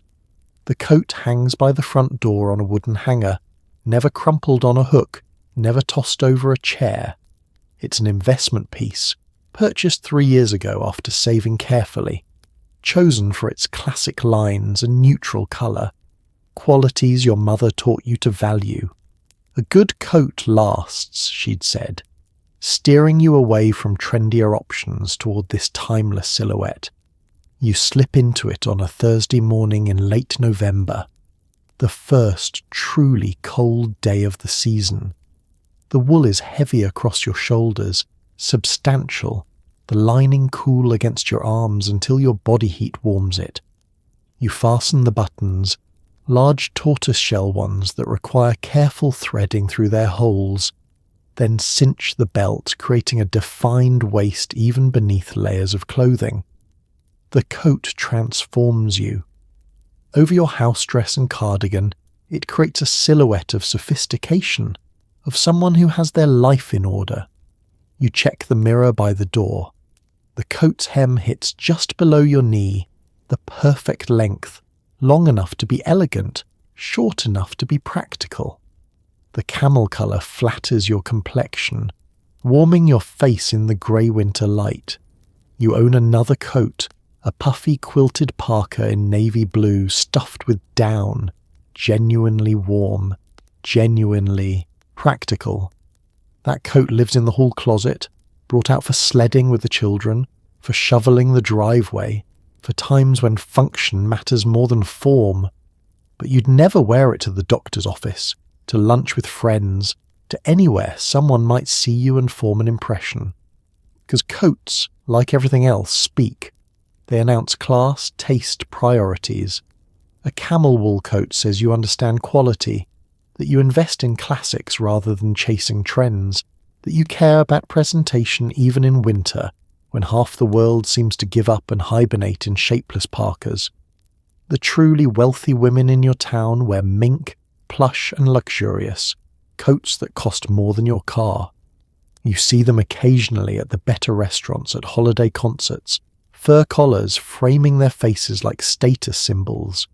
You'd never admit to wanting one, never confess the envy you feel watching them glide past, but sometimes your hand strays to your wool collar, and you wonder what it feels like to wear something that expensive, that warm, that obvious. Your coat is the middle ground, aspirational but achievable, nice enough to suggest you're doing well, not so extravagant that anyone would whisper about pretension. It's the coat of someone who has arrived at comfortable but not wealthy, respectable but not showy. You button the top button against the wind and step outside. The cold hits your face immediately, sharp and clarifying. Your legs, covered only in stockings beneath your skirt, feel the bite. Your hands, tucked into the coat's pockets, search for the gloves you forgot to grab. You're not particularly warm, but you look appropriate. You look pulled together. At the grocery store, you see other women in their winter coats, each garment telling its own story. Mrs. Chen wears a long black wool coat with a fox fur collar, elegant and expensive. Young Susan from 2 streets over has a short pea coat in bright red, trendy and impractical. Mrs. Morrison wears the same quilted parka she's worn for 5 years, function over fashion, warmth over image. You nod to each of them, and in that moment, you're all silently reading each other's coats, making calculations about income and priorities, and how much each woman cares about being seen versus being comfortable. Your camel coat places you squarely in the middle, neither trying too hard nor giving up entirely. It's the coat of someone who understands the game and plays it just enough to stay relevant, without exhausting herself in the effort. That evening you hang it carefully back on its wooden hanger, brushing off any lint, checking the buttons, preparing it for tomorrow. Outside the temperature is dropping. You'll be cold again, but you'll look right. And in your world, that's the warmer comfort. At the neighbourhood pool, you wear a one-piece swimsuit, modest and structured. Nothing too revealing, nothing that might draw the wrong kind of attention. Your daughter, meanwhile, has started wearing a bikini, and you can feel the older women watching. This swimsuit is a floral print in navy and white, the top with a sweetheart neckline and built-in support, the bottom cut high on the leg but not too high, covering everything that matters. The fabric is substantial, thick enough to hold its shape, to smooth and conceal, to armour you against the vulnerability of appearing in public in what amounts to underwear. You pull it on in your bedroom on a Saturday afternoon, the fabric cool and slightly resistant, requiring adjustment to settle properly. You study yourself in the full-length mirror, turning sideways, checking the back, tugging the bottoms to ensure adequate coverage. The suit is flattering enough, you suppose, though flattering in a swimsuit at your age means mostly that it doesn't embarrass you. Over the suit, you wrap a terry cloth cover-up, a short beach dress in pale blue, and slip your feet into rubber sandals. You pack the pool bag, towels, sunscreen, a magazine you won't read, a bottle of water, a small bag of grapes for the children. You're as ready as you'll ever be for the particular exposure of pool day. The neighbourhood pool opens at 11, and by 11:30 it's already filling with families, the sound of children shrieking and splashing carrying across the fence. You pay your guest fee at the desk, sign in, push through the gate into the chlorine-scented world of public recreation. The pool deck is crowded with lounge chairs, umbrellas, scattered toys. Women cluster in groups, some sitting in chairs reading, others standing in the shallow end watching children, most wearing variations of your same modest one-piece. The older women, your mother's generation, wear skirted suits that cover even more, ruffled bottoms that hide thighs, high necklines that protect décolletage from sun and judgment equally. You spread your towel on a chair, remove your cover-up with the self-consciousness you never quite shake, and settle in. The sun is warm. The concrete is hot under your feet. Your daughter cannonballs into the deep end, surfacing with a whoop of joy, her young body unself-conscious in a way you dimly remember being. And then you notice it. The bikini. Your daughter climbs out of the pool, water streaming down her torso, and you see what the older women see. The exposed midriff, the low-cut bottom, the top that's really just 2 triangles and a string. It's not obscene. It's not even particularly revealing by the standards girls her age are setting. But here, At the neighbourhood pool where Mrs. Patterson and Mrs. Henderson and Mrs. Chen sit in their modest suits watching, it feels radical. Your daughter doesn't notice. Or maybe she does and doesn't care. She towels off, stretches out on a chair next to yours, oblivious to the glances, the whispered conversations, the older women leaning together to murmur observations they think you can't hear. You feel torn between defending her and agreeing with them. The bikini is just a swimsuit. It's 1973. Girls wear them now. The rules are changing. But also, you can feel the judgment, and part of you wishes she'd chosen something less conspicuous, less likely to provoke commentary, less likely to reflect on you as her mother. Mrs. Henderson approaches, wearing a patterned one-piece with a small skirt, her hair protected by a swim cap despite not having entered the water. The girls are certainly dressing differently these days, she observes, smiling in that way that's meant to invite you to agree, to join her in criticism disguised as neutral observation. You smile back non-committally. They're young, you say, aiming for a tone that defends nothing and agrees with nothing. She nods slowly, unsatisfied with your diplomacy, and returns to her chair. Your daughter asks you to apply sunscreen to her back. You squeeze the white lotion into your palm and smooth it across her shoulders, her spine, the newly exposed skin of her lower back that your own swimsuit covers completely. Her skin is young, smooth, unbothered by stretch marks or age. You remember having skin like that once, remember feeling invincible in it. Don't burn, you tell her. She nods, already distracted, already thinking about the next dive, the next splash, unconcerned with the social calculations happening in the lounge chairs around her. You return to your chair, adjust your modest one-piece, and try to relax. But you're hyper-aware of your daughter's bikini, of the watching women, of the divide between generations playing out in swimsuit coverage. The afternoon passes slowly. Eventually you tell yourself, this will be normal. Eventually the older women will adapt, or new older women will replace them. Women who wore bikinis when they were young and see nothing scandalous in their daughters wearing them too. But today, at this pool, in this moment, the modest one-piece is still the uniform of respectability, and you're still wearing yours. Your jewellery box holds more than decoration. It holds markers of identity, class, taste and respectability. The gold watch, the pearl earrings, the simple chain necklace, each piece chosen not just for beauty, but for what it signals to the world. The box itself sits on your dresser, a wooden rectangle lined with velvet, divided into small compartments that keep chains from tangling, earrings from separating, rings from rolling away into chaos. You open it every morning considering options, making selections that will speak for you throughout the day. The gold watch came first, a wedding gift from your husband's parents, delicate and elegant, the kind of piece that suggests arrival into proper adulthood. You fasten it around your wrist most days, the weight familiar and grounding, the tick barely audible but constant. It's not the most expensive watch, not the thinnest or most ornate, but it's real gold, and that matters. A good watch, your mother-in-law said when she presented it, is an investment. She meant in timekeeping. You understood she also meant in image. The pearl earrings came from your own mother, passed down on your wedding day with instructions to wear them often, to value them, to someday pass them to your daughter. They're small, perfectly matched classic studs that go with everything and offend no one. You wear them to church, to dinner parties, to any occasion requiring jewellery that whispers rather than shouts.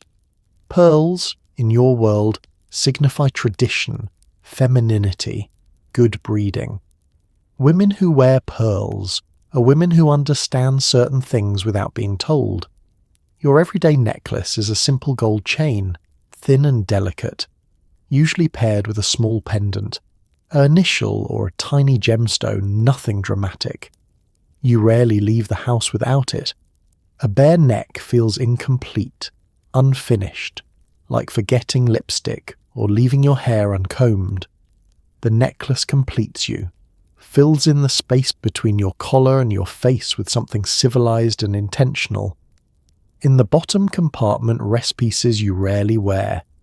The charm bracelet, too jangling, too attention-seeking, a gift from an aunt with different taste than yours, the oversized cocktail ring, fake stones set in cheap metal, purchased during a vacation and never worn again. The brooch shaped like a cat, ridiculous and beloved, pinned to your coat exactly once before you realized it made you look eccentric. Your wedding ring never comes off. You've worn it so long there's a permanent indent in your finger, a pale groove where the gold sits. Sometimes you twist it absently, a nervous habit, a physical reminder of commitment and identity. You are someone's wife. The ring announces it continuously. You own no diamonds except the small one in your engagement ring. Real diamonds, meaningful diamonds, remain aspirational.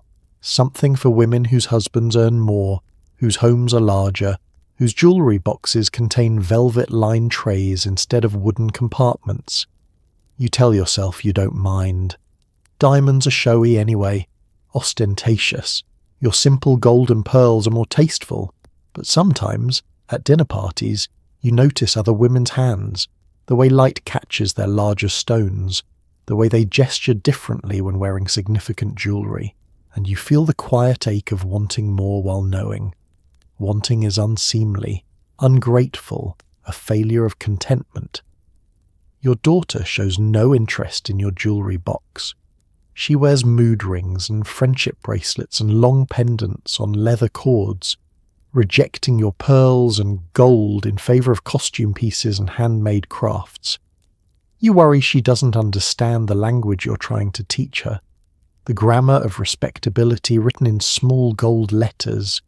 Each morning you make your selections, the watch, always, the pearl earrings for anything important, the gold chain for every day, a bracelet if you're feeling decorative, each piece chosen not just for beauty but for meaning, for the messages they send about who you are, who you're trying to be, what you value. Your jewellery doesn't make you wealthy, it doesn't make you important, but it makes you appropriate, it makes you fit, it makes you legible to other women who speak the same language, who read the same signals, who understand that a string of pearls isn't just pretty stones on a string, but a declaration of values. You close the jewellery box carefully, your selections made, your identity assembled. In the mirror you check the clasp of your necklace, adjust your earrings, glance at your watch, everything in place, everything sending the right message, ready to face the world. You still keep a pair of white gloves in your purse just in case, even though you rarely wear them anymore. They're a holdover from a time when a woman wasn't properly dressed without them, and letting them go feels like losing something, though you're not quite sure what. The gloves are cotton, short ones that stop at your wrist with 3 tiny pearl buttons at each opening. They're slightly yellowed now despite careful washing, the fingertips showing faint grey shadows from years of use. You bought them in 1963, back when gloves were still mandatory for church, for lunch in town, for any public appearance that required being seen as a lady, rather than just a woman. Your mother owned dozens of pairs, long ones in silk for evening, short cotton ones for day, leather ones for winter, each pair matched to specific outfits, specific occasions, specific levels of formality. She never left the house without them. Even to the grocery store she'd pull on her everyday gloves, the slightly worn beige pair she reserved for errands, because bare hands in public suggested poverty, or poor breeding, or some vague moral failing she could never quite articulate but firmly believed. You remember being fitted for your first pair at age 12, standing in the department store while the saleswoman measured your hand, explaining about proper glove etiquette, how to put them on smoothly, how to remove them gracefully, where to place them when dining, when to keep them on, and when taking them off became required. The rules were complicated and absolute, a whole language of propriety communicated through whether your hands were covered. But somewhere in the late 60s the rules began dissolving. You started seeing younger women without gloves, barehanded in restaurants, in shops, even in church sometimes. At first it shocked you, seemed careless and improper. Then it began to seem normal. Then you started leaving your own gloves home, tentatively at first, then more regularly, until they became occasional accessories rather than mandatory equipment. Still, you can't quite let them go entirely. They sit folded in your purse's inner pocket, a safety net against situations where they might suddenly be required, where bare hands might mark you as underdressed or disrespectful. You can't remember the last time you actually needed them, but you can't quite bring yourself to remove them either. Your daughter has never owned gloves except winter mittens. The idea of decorative hand covering strikes her as absurd, Victorian, pointlessly restrictive. She's right, probably. You know she's right. But the gloves stay in your purse anyway, getting softer and more yellowed with each passing year, relics of a formality that's mostly vanished. Sometimes you take them out, unfold them, smooth them across your lap. The cotton is thin now, fragile, the buttons loose on their threads. You could throw them away. Replace them with something more useful, tissues or a compact mirror or the grocery list you're always losing, but you don't. Because the gloves aren't really about your hands. They're about a version of womanhood you were taught to perform, a set of standards you absorbed so young and so thoroughly that abandoning them completely feels like abandoning part of yourself. Even though you know the rules have changed, even though you know nobody's judging your bare hands anymore, even though you know keeping these gloves is sentimental and slightly ridiculous, they stay, folded carefully, waiting for an occasion that will probably never come. Your daughter will never understand this. She'll never feel the phantom weight of gloves she is not wearing, never experience the small transgression of appearing bare-handed somewhere important. She's been freed from this particular performance, released from this specific anxiety. You're happy for her, truly, but you keep the gloves anyway, just in case. The gloves represent something larger than themselves, you've come to realize. They're a physical manifestation of the gap between who you were raised to be and who the world now allows you to become. Every time you reach into your purse and feel them there, folded and waiting, you're touching that gap, acknowledging it, refusing to fully cross it, even though the bridge has been built and the path is clear. Your mother still wears her gloves, every Sunday, every doctor's appointment, every lunch date with her friends from bridge club. Her hands are never bare in public, and she looks at your naked fingers with an expression you've learned to recognize, a mixture of disappointment and bewilderment, as though you've forgotten something essential, left the house incomplete. She offered you new gloves last Christmas, a beautiful pair in soft leather, cream-coloured, elegant. You accepted them graciously, thanked her sincerely, and placed them in your drawer at home where they sit still, unworn, too nice to carry in your purse, too formal to actually use. They're a gift from a world you're no longer quite part of, offered by a woman who can't understand why you'd willingly abandon the protections and proprieties that defined her entire life.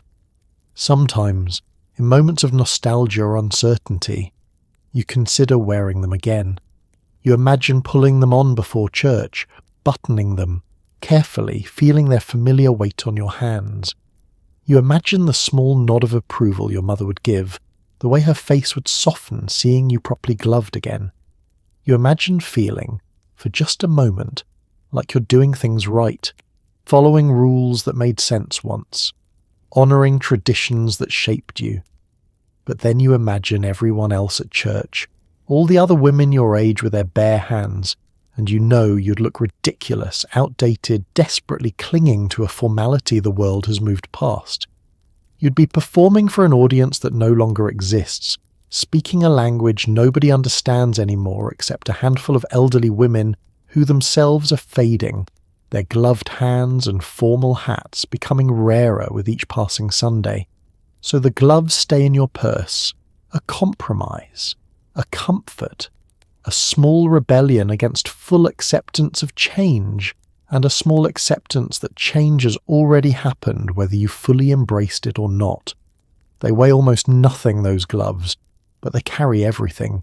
Every lesson your mother taught you about being a proper lady, every afternoon spent learning to fasten tiny buttons, every event where gloved hands marked you as respectable, appropriate, correctly raised, every moment of feeling protected by propriety, by knowing exactly what was expected and how to deliver it. Your daughter will never carry gloves in her purse just in case. She'll never understand the particular anxiety of wondering whether an occasion requires them. She'll never know the relief of removing them after hours of wear, or the satisfaction of choosing exactly the right pair for exactly the right event. She's been freed from all of that. And you're grateful. You fought for her freedom, in small ways, by your own gradual abandonment of gloves, by your quiet refusal to insist she learn the rules that governed you. But sometimes, reaching into your purse and feeling those soft cotton gloves waiting there, you wonder if something was lost along with the restriction. Some ritual, some connection between generations of women, some shared language of propriety and care.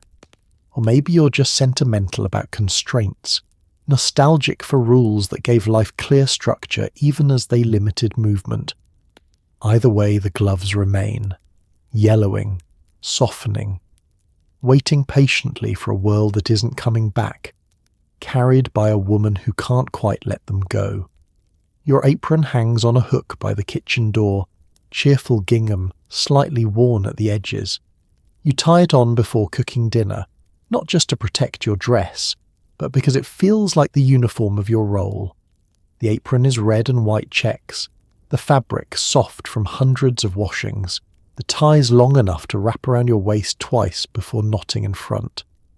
You bought it at the hardware store 3 years ago from a display near the checkout, choosing it for its cheerfulness, its practicality, its ability to hide stains and still look intentional rather than sloppy. You reach for it automatically at 4:30 each afternoon, slipping the loop over your head, bringing the bib up to cover your chest, wrapping the strings around your waist in a motion so practiced your hands could do it blindfolded. The apron settles into place like a second skin, transforming you from woman to cook, from person to function. It's more than protection, though protection is part of it. Your dress, whichever one you chose that morning, needs defending from splattering grease, from tomato sauce, from the flour that somehow migrates everywhere when you're making biscuits. The apron catches what the cooking throws at you, absorbing the evidence of labour so your clothes beneath remain presentable. But it's also costume. Once the apron is tied, you become the version of yourself that feeds people, that stands at the stove stirring and tasting, that moves between counter and sink and oven with choreographed efficiency. The apron announces your role to anyone who enters the kitchen. It says, I am working, I am providing, I am fulfilling my domestic obligations with cheerful competence. Your mother wore aprons constantly, fancier ones than yours, trimmed with rick-rack and embroidered details, some with pockets shaped like flowers or hearts. She'd change aprons like other women change jewellery, selecting the right one for the occasion. Everyday aprons for breakfast and lunch. Prettier aprons for when guests might see her. Holiday aprons with seasonal motifs, pumpkins in fall, holly in winter, flowers in spring. You own only 3. The red gingham for daily use, a plain white one for when you're making something particularly messy, a slightly nicer one with eyelet trim that you wear when hosting dinner parties, though you try to remove it before guests arrive, not wanting them to see you in your working uniform. Your daughter refuses to wear one. She cooks occasionally, standing at the stove in jeans and a t-shirt, letting splatters land where they may, washing her clothes more frequently rather than protecting them. You've offered her an apron, showed her where yours hang, suggested it might save her clothes. She shrugs, unconcerned, representing a generation that doesn't see domestic labour as requiring special costume. The gingham is starting to fade where the ties attach, the fabric thinning from repeated washing and use. Soon you'll need to replace it. We'll need to find another cheerful pattern that transforms kitchen work into something that looks chosen rather than imposed. You turn on the stove, pull a cutting board from beneath the counter, begin the familiar ritual of dinner preparation. Onions need chopping, potatoes need peeling, something needs stirring. The apron catches a splash of water from the sink, a sprinkle of flour from the measuring cup, a small smear of butter from the dish. By the time dinner is ready, the apron has collected the evidence of an hour's work. You untie it carefully, checking your dress beneath. Clean, protected, still presentable. You hang the apron back on its hook, ready for tomorrow, for the next meal, for the next performance of this role you've worn as long as you've worn wedding rings. The kitchen smells like dinner, like home, like the work women do when nobody's really watching, but everyone expects it anyway. Your dress is spotless. Your apron did its job, and tomorrow you'll tie it on again, wrapping yourself in gingham and duty, and the particular comfort of knowing exactly what's expected. The apron is witness to everything, every meal you've cooked, every spill you've cleaned, every moment of standing at the stove while life happened in other rooms, while your husband read the paper, while your children did homework, while the world continued around you, and you remained here, in the kitchen, in your apron, performing the labour that keeps everyone fed. It's absorbed the smells of 1,000 dinners, the faint residue of onions and garlic and butter, the ghost of every meal embedded in its fibres. When you pull it on, you're surrounded by the history of your own domestic labour, wrapped in the accumulated evidence of years spent feeding your family. Sometimes you resent the apron, resent what it represents, the automatic assumption that feeding people is your responsibility, your role, your daily obligation regardless of how tired you are or what else you might want to be doing. The apron feels like a leash some days, tying you to the kitchen, marking you as the person responsible for this particular form of care.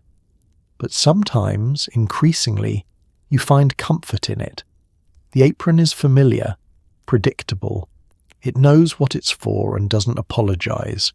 When you tie it on, you know exactly what comes next, what's expected, how to succeed. There's relief in that clarity, in having a role with defined boundaries and measurable outcomes. Dinner is made or it isn't. People are fed or they aren't. The apron makes the invisible work visible, gives form to the labour, marks you as someone actively engaged in the work of care. Your neighbour doesn't wear an apron. She cooks in her regular clothes, somehow managing to stay clean, or perhaps not caring if she doesn't.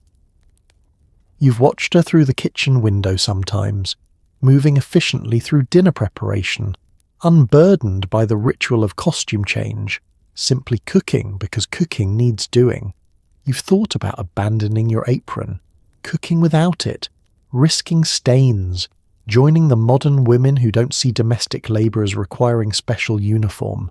But the habit is so ingrained, the ritual so automatic, that you reach for it without thinking, your hands knowing what to do before your mind can question whether it's necessary. The apron is who you are, in some fundamental way. Not just a cook, but a woman who takes cooking seriously enough to dress for it, to protect herself while doing it, to mark the work as important through the costume it requires. When you wear the apron, you're announcing, this matters. This work is real work. This role is one I take seriously. Your daughter will probably never understand this, We'll never feel the need to mark domestic labour with special clothing. We'll never transform into kitchen worker through the simple act of tying strings around her waist. And maybe that's progress. Maybe the apron is just another unnecessary restriction. Another way women were taught to make invisible labour visible only in the private space of their own kitchens, performing for families rather than for public recognition. Or maybe it's just a piece of fabric that protects your dress and makes you feel ready for the work ahead.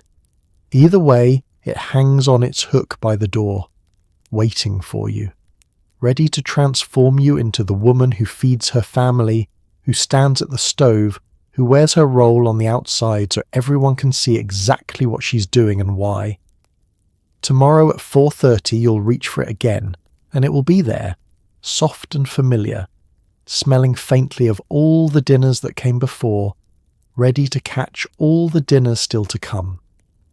When the invitation says formal, you know exactly what that means. Your evening gown, worn perhaps twice a year, hangs in a garment bag at the far end of your closet, waiting for weddings, galas, and anniversary parties. The gown is floor-length, emerald green silk, with a fitted bodice and a skirt that falls in soft folds to the floor. The neckline is modest but elegant. The sleeves are cap sleeves, barely there, showing your shoulders without quite being sleeveless. It's the most expensive piece of clothing you own, purchased 5 years ago for a wedding and worn exactly 7 times since, each occasion marked in your memory by the dress as much as by the event itself. The garment bag is clear plastic, zippered up the side with a small card tucked into the pocket listing purchase date and dry cleaning history. You treat the gown like a museum piece, handling it carefully, storing it properly, ensuring nothing damages the silk or crushes the careful draping of the skirt. This is not a dress you wear casually or frequently. This is your formal identity, reserved for moments when looking exceptional is required. When the invitation arrives, elegant script on heavy paper, you calculate immediately whether the gown still fits, still looks current, still represents you well. Fashion changes slowly in formal wear, but it changes, and a gown that looked perfect 5 years ago can start to feel dated, the waistline slightly wrong, the hem length no longer quite right. You pull it from the closet, unzip the garment bag, hold the dress against yourself in front of the mirror, assessing. Still good, still beautiful, still appropriate. The week before the event you try it on properly, zipping up with effort, the silk cool and slippery against your skin. The bodice is snug, perhaps slightly snugger than you remember, the zipper requiring breath holding and determination. You've gained 5 pounds since the last formal event, 5 pounds that didn't matter in your day dresses, but matter very much in fitted silk. You stand before the mirror, turning slowly, examining every angle. The gown transforms you, makes you elegant and formal, and somehow not quite yourself. This is your special occasion self, the version reserved for moments when the everyday you isn't enough, when something more polished and refined is required. Your shoes are silver heels, strappy and delicate, stored in their original box, worn only with this dress. Your jewellery will be your best pieces, the pearl earrings, a borrowed necklace from your mother, your wedding ring polished to high shine. Your hair will be styled professionally, set and sprayed into something more sophisticated than your usual waves. The night of the event you dress slowly, carefully, treating each step as part of the transformation. The gown slides over your head, the silk whispering down your body, settling into place. Your husband zips you up, struggling slightly with the tight fit. Your breath stays shallow, careful, conscious of the restriction. You look at yourself fully assembled and barely recognize the woman in the mirror. She's graceful, refined, expensive looking. She's the woman you occasionally get to be, the aspirational version of yourself who attends fancy parties and knows which fork to use and makes conversation that sounds effortlessly sophisticated. The event itself passes in a blur of music and wine and careful navigation in heels that hurt by the second hour. But the gown performs flawlessly, flowing when you walk, draping elegantly when you sit, making you feel beautiful despite the discomfort, despite the breath-holding, despite the consciousness of being slightly more formal than you naturally are. When you return home near midnight, you remove the gown with relief and reverence combined. You hang it carefully, check for stains, any damage, anything that would require immediate attention. Finding none, you return it to its garment bag, zip it closed, hang it back in the far corner of your closet. 7 wearings becomes 8. The gown waits patiently for number 9, for the next wedding, the next gala, the next moment when ordinary won't do, and you return to being yourself, grateful for the transformation when it's needed, grateful to step out of it when it's done. The gown represents aspiration more than reality. It's the woman you become maybe 10 times in your entire adult life, the elevated version who exists only for special occasions, who disappears back into the garment bag when the event ends. You're proud of the gown, proud of owning something so beautiful, so formal, so far removed from your everyday existence. But you're also slightly resentful of it. The gown requires so much, demands so much from your body, your breath, your ability to move naturally. It's a costume that transforms you into someone performing elegance rather than living it, someone acting the part of formal lady rather than simply being yourself in nice clothes. Your daughter borrowed it once for her senior prom, swimming in the fabric, the hem pooling at her feet, the bust gaping. She looked beautiful but wrong, like a child playing dress-up in her mother's clothing. The gown was made for a woman's body, a specific woman's body, and it fit her poorly, hung strangely, refused to cooperate with her teenage frame. She wore something else instead, something younger, something that fit her better. And you were relieved, oddly, that your formal gown remained yours alone, that your daughter was creating her own formal identity rather than inheriting yours. The gown will probably outlast its fashion relevance. Already you've noticed subtle shifts in formal wear, hemlines creeping higher, necklines plunging lower, sleeves disappearing entirely. Your modest green gown is starting to look conservative, slightly dated, the kind of thing older women wear when they're no longer trying to be fashionable, just appropriate, but replacing it feels impossible. The cost was significant 5 years ago and would be even more now, and for events you attend so rarely, the investment seems unjustifiable. So the gown remains, aging gradually in its garment bag, representing a formal style that's slowly becoming historical. You wonder sometimes who you'll become when the gown finally becomes too dated to wear, when even you can't pretend it's still current. Will you buy a new one? Will you stop attending formal events? Will you find a way to exist in fancy spaces without the armour of perfect formal wear? These questions feel larger than they should, as though the gown is holding something together, maintaining a connection to a version of yourself you don't want to lose entirely. But for now, it hangs in its garment bag, emerald green silk, perfectly stored, waiting for number 9, for the next transformation, for the next few hours when you get to be someone elegant, refined, formal, someone who isn't quite you, but someone you're glad you can still become when needed. Your profession comes with its own dress code, unwritten but unmistakable. If you're a nurse, you wear white.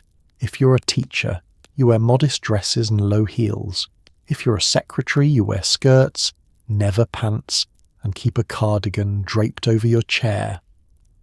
The rules appear nowhere in your employment contract, exist in no official handbook, but violating them carries consequences anyway.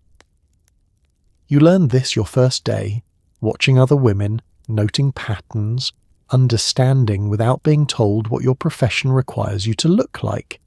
If you're a nurse, white is mandatory, absolute, non-negotiable.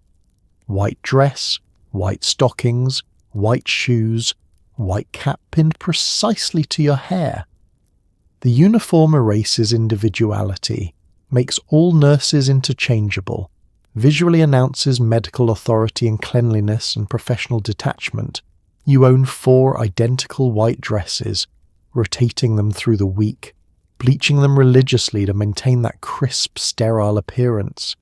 Any hint of yellow, any shadow of stain, any suggestion that your uniform is less than pristine undermines your credibility as a medical professional. The shoes are the hardest part. Thick-soled white Oxfords that provide support during 12-hour shifts, but look clunky and unfeminine. You've tried prettier options, white flats that matched your dress better, but your feet punished you mercilessly, and you return to the practical shoes that announce you value function over beauty. At least here, at least while working. If you're a teacher, your uniform is softer but no less prescribed. Dresses or skirts with blouses, never shorter than knee length, never tight enough to distract, never casual enough to undermine authority. You own a rotation of shirt dresses and A-line skirts, each one modest and professional and slightly boring. Colours are muted, patterns small and inoffensive. You wear low heels, sensible and quiet, nothing that would click too loudly down the hallway or make you taller than you need to be. The cardigan is essential, always within reach, ready to be pulled on when the classroom gets cold or when your sleeveless dress suddenly feels too exposed. You drape it over your chair when teaching, pull it on during lunch, use it as armour against cold and criticism equally. The cardigan makes you proper, prepared, perpetually appropriate. If you're a secretary, skirts are mandatory, the dividing line between clerical and professional work apparently drawn at the waistband. You've watched women request permission to wear pantsuits, watched them be gently refused, told that the office maintains certain standards, that clients expect a certain image, that perhaps they'd be more comfortable somewhere with more relaxed requirements. Translation: wear skirts or find another job. You keep your work wardrobe separate from your home clothes, a section of closet dedicated to professional identity. These are your work dresses, your work skirts, your work cardigans, each piece selected for its ability to help you pass as the professional woman your job requires you to be. You dress for work the way soldiers dress for combat, in uniform that announces your role and protects you through conformity. Your daughter asks why you don't wear pants to work, why your work clothes look so boring, why you own 4 identical cardigans in slightly different shades of beige. You struggle to explain that professional credibility for women rests partially on looking professionally acceptable, that your clothes are tools as much as fashion, that choosing the wrong outfit can undermine months of competent work. She doesn't understand. She lives in a world that might someday let professional women wear what makes sense rather than what signals appropriate femininity. But you don't live in that world. You live in this one, where your white dress announces your medical competence, where your modest skirts announce your teaching authority, where your perpetual cardigan announces your secretarial propriety. So you dress the part, every day, without complaint, because the alternative is not having the job at all, and the job, limited as its dress code is, still beats the alternative. The professional dress code is about more than just clothes. It's about knowing your place, staying in your lane, not threatening the men who hold real power by looking too authoritative, too confident, too much like you belong in spaces that weren't designed for you. Your nurse's uniform makes you helper, not doctor. Your teacher's modest dresses make you nurturer, not principal. Your secretary's skirt makes you assistant, not executive. The clothes enforce hierarchy without anyone having to say it aloud. They mark you as support staff, as secondary, as the person who does important work but not the most important work. They keep you visible enough to be found when needed, but not so visible that you're mistaken for someone with actual authority. You've watched male nurses walk through hospitals in scrubs, comfortable pants, not required to maintain the pristine white performance. You've watched male teachers dress casually, wearing khakis and polo shirts, not held to the same standard of modest professionalism. You've watched male secretaries, the few who exist, wear suits looking more like junior executives than clerical workers. The rules are different for men, always. Their professional credibility comes from their work, not their wardrobe. They can dress comfortably and still be taken seriously. They can wear pants without it being political. They can exist in professional spaces without constantly managing their appearance to maintain their right to be there. But you're not a man, so you wear the white dress, the modest skirt, the perpetual cardigan. You maintain the pristine appearance, the appropriate hemline, the non-threatening silhouette. You perform professional femininity every single day, because your job depends on it, because your credibility requires it, because the alternative is being pushed out of professional spaces entirely. Your work clothes are exhausting. They require constant maintenance, constant vigilance, constant awareness that you're being judged not just on your competence, but on whether you look appropriately feminine while being competent. Too masculine and you're criticised for not knowing your place. Too feminine and you're not taken seriously. The balance is impossible, the target constantly moving, the rules always enforced but never clearly stated. So you do your best.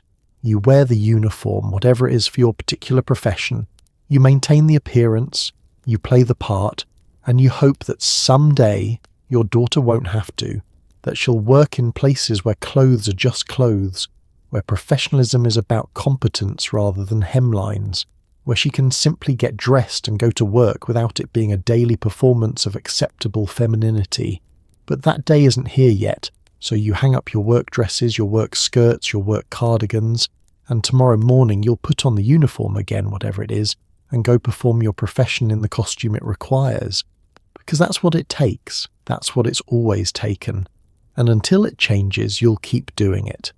So tonight, as you settle deeper into your blanket, let's take one last breath with those women who stood in front of their closets each morning, making calculations we can barely imagine now. Women who knew the weight of pearls, the language of hemlines, the particular anxiety of bare hands in public spaces. Women who dressed not just for comfort or beauty, but for survival in a world that measured their worth through fabric and seams, and the distance between knee and hem. They navigated invisible rules with grace and exhaustion. They tied on aprons and fastened gloves and checked their lipstick one more time before stepping into the world. They performed femininity as a daily requirement, not a choice. And yet, beneath all those performances, they were just people, mothers and daughters and neighbours and friends, women who got tired, who longed for comfort, who slipped into soft nightgowns at the end of long days and finally, briefly, belonged only to themselves. History often remembers the dramatic moments, the protests and the revolutions, the grand gestures and sweeping changes. But most of life happens in the quiet spaces between, in the morning closet ritual, in the careful selection of pearls, in the moment late at night when you finally untie your apron and hang it on its hook, ready for tomorrow. These women were not performing for history. They were simply trying to navigate their days with dignity, trying to follow rules that shifted like sand, trying to protect themselves and their daughters while the world slowly, incrementally changed around them. So as you close your eyes tonight, think kindly of them. The women who wore the gloves and the girdles and the smile that never quite reached their exhaustion. They were doing their best. They were holding it together. They were hoping quietly that someday it might be easier, and perhaps in small ways, because of them, it is. Sleep well, and wake tomorrow grateful that getting dressed is simpler now, even if just a little. Good night.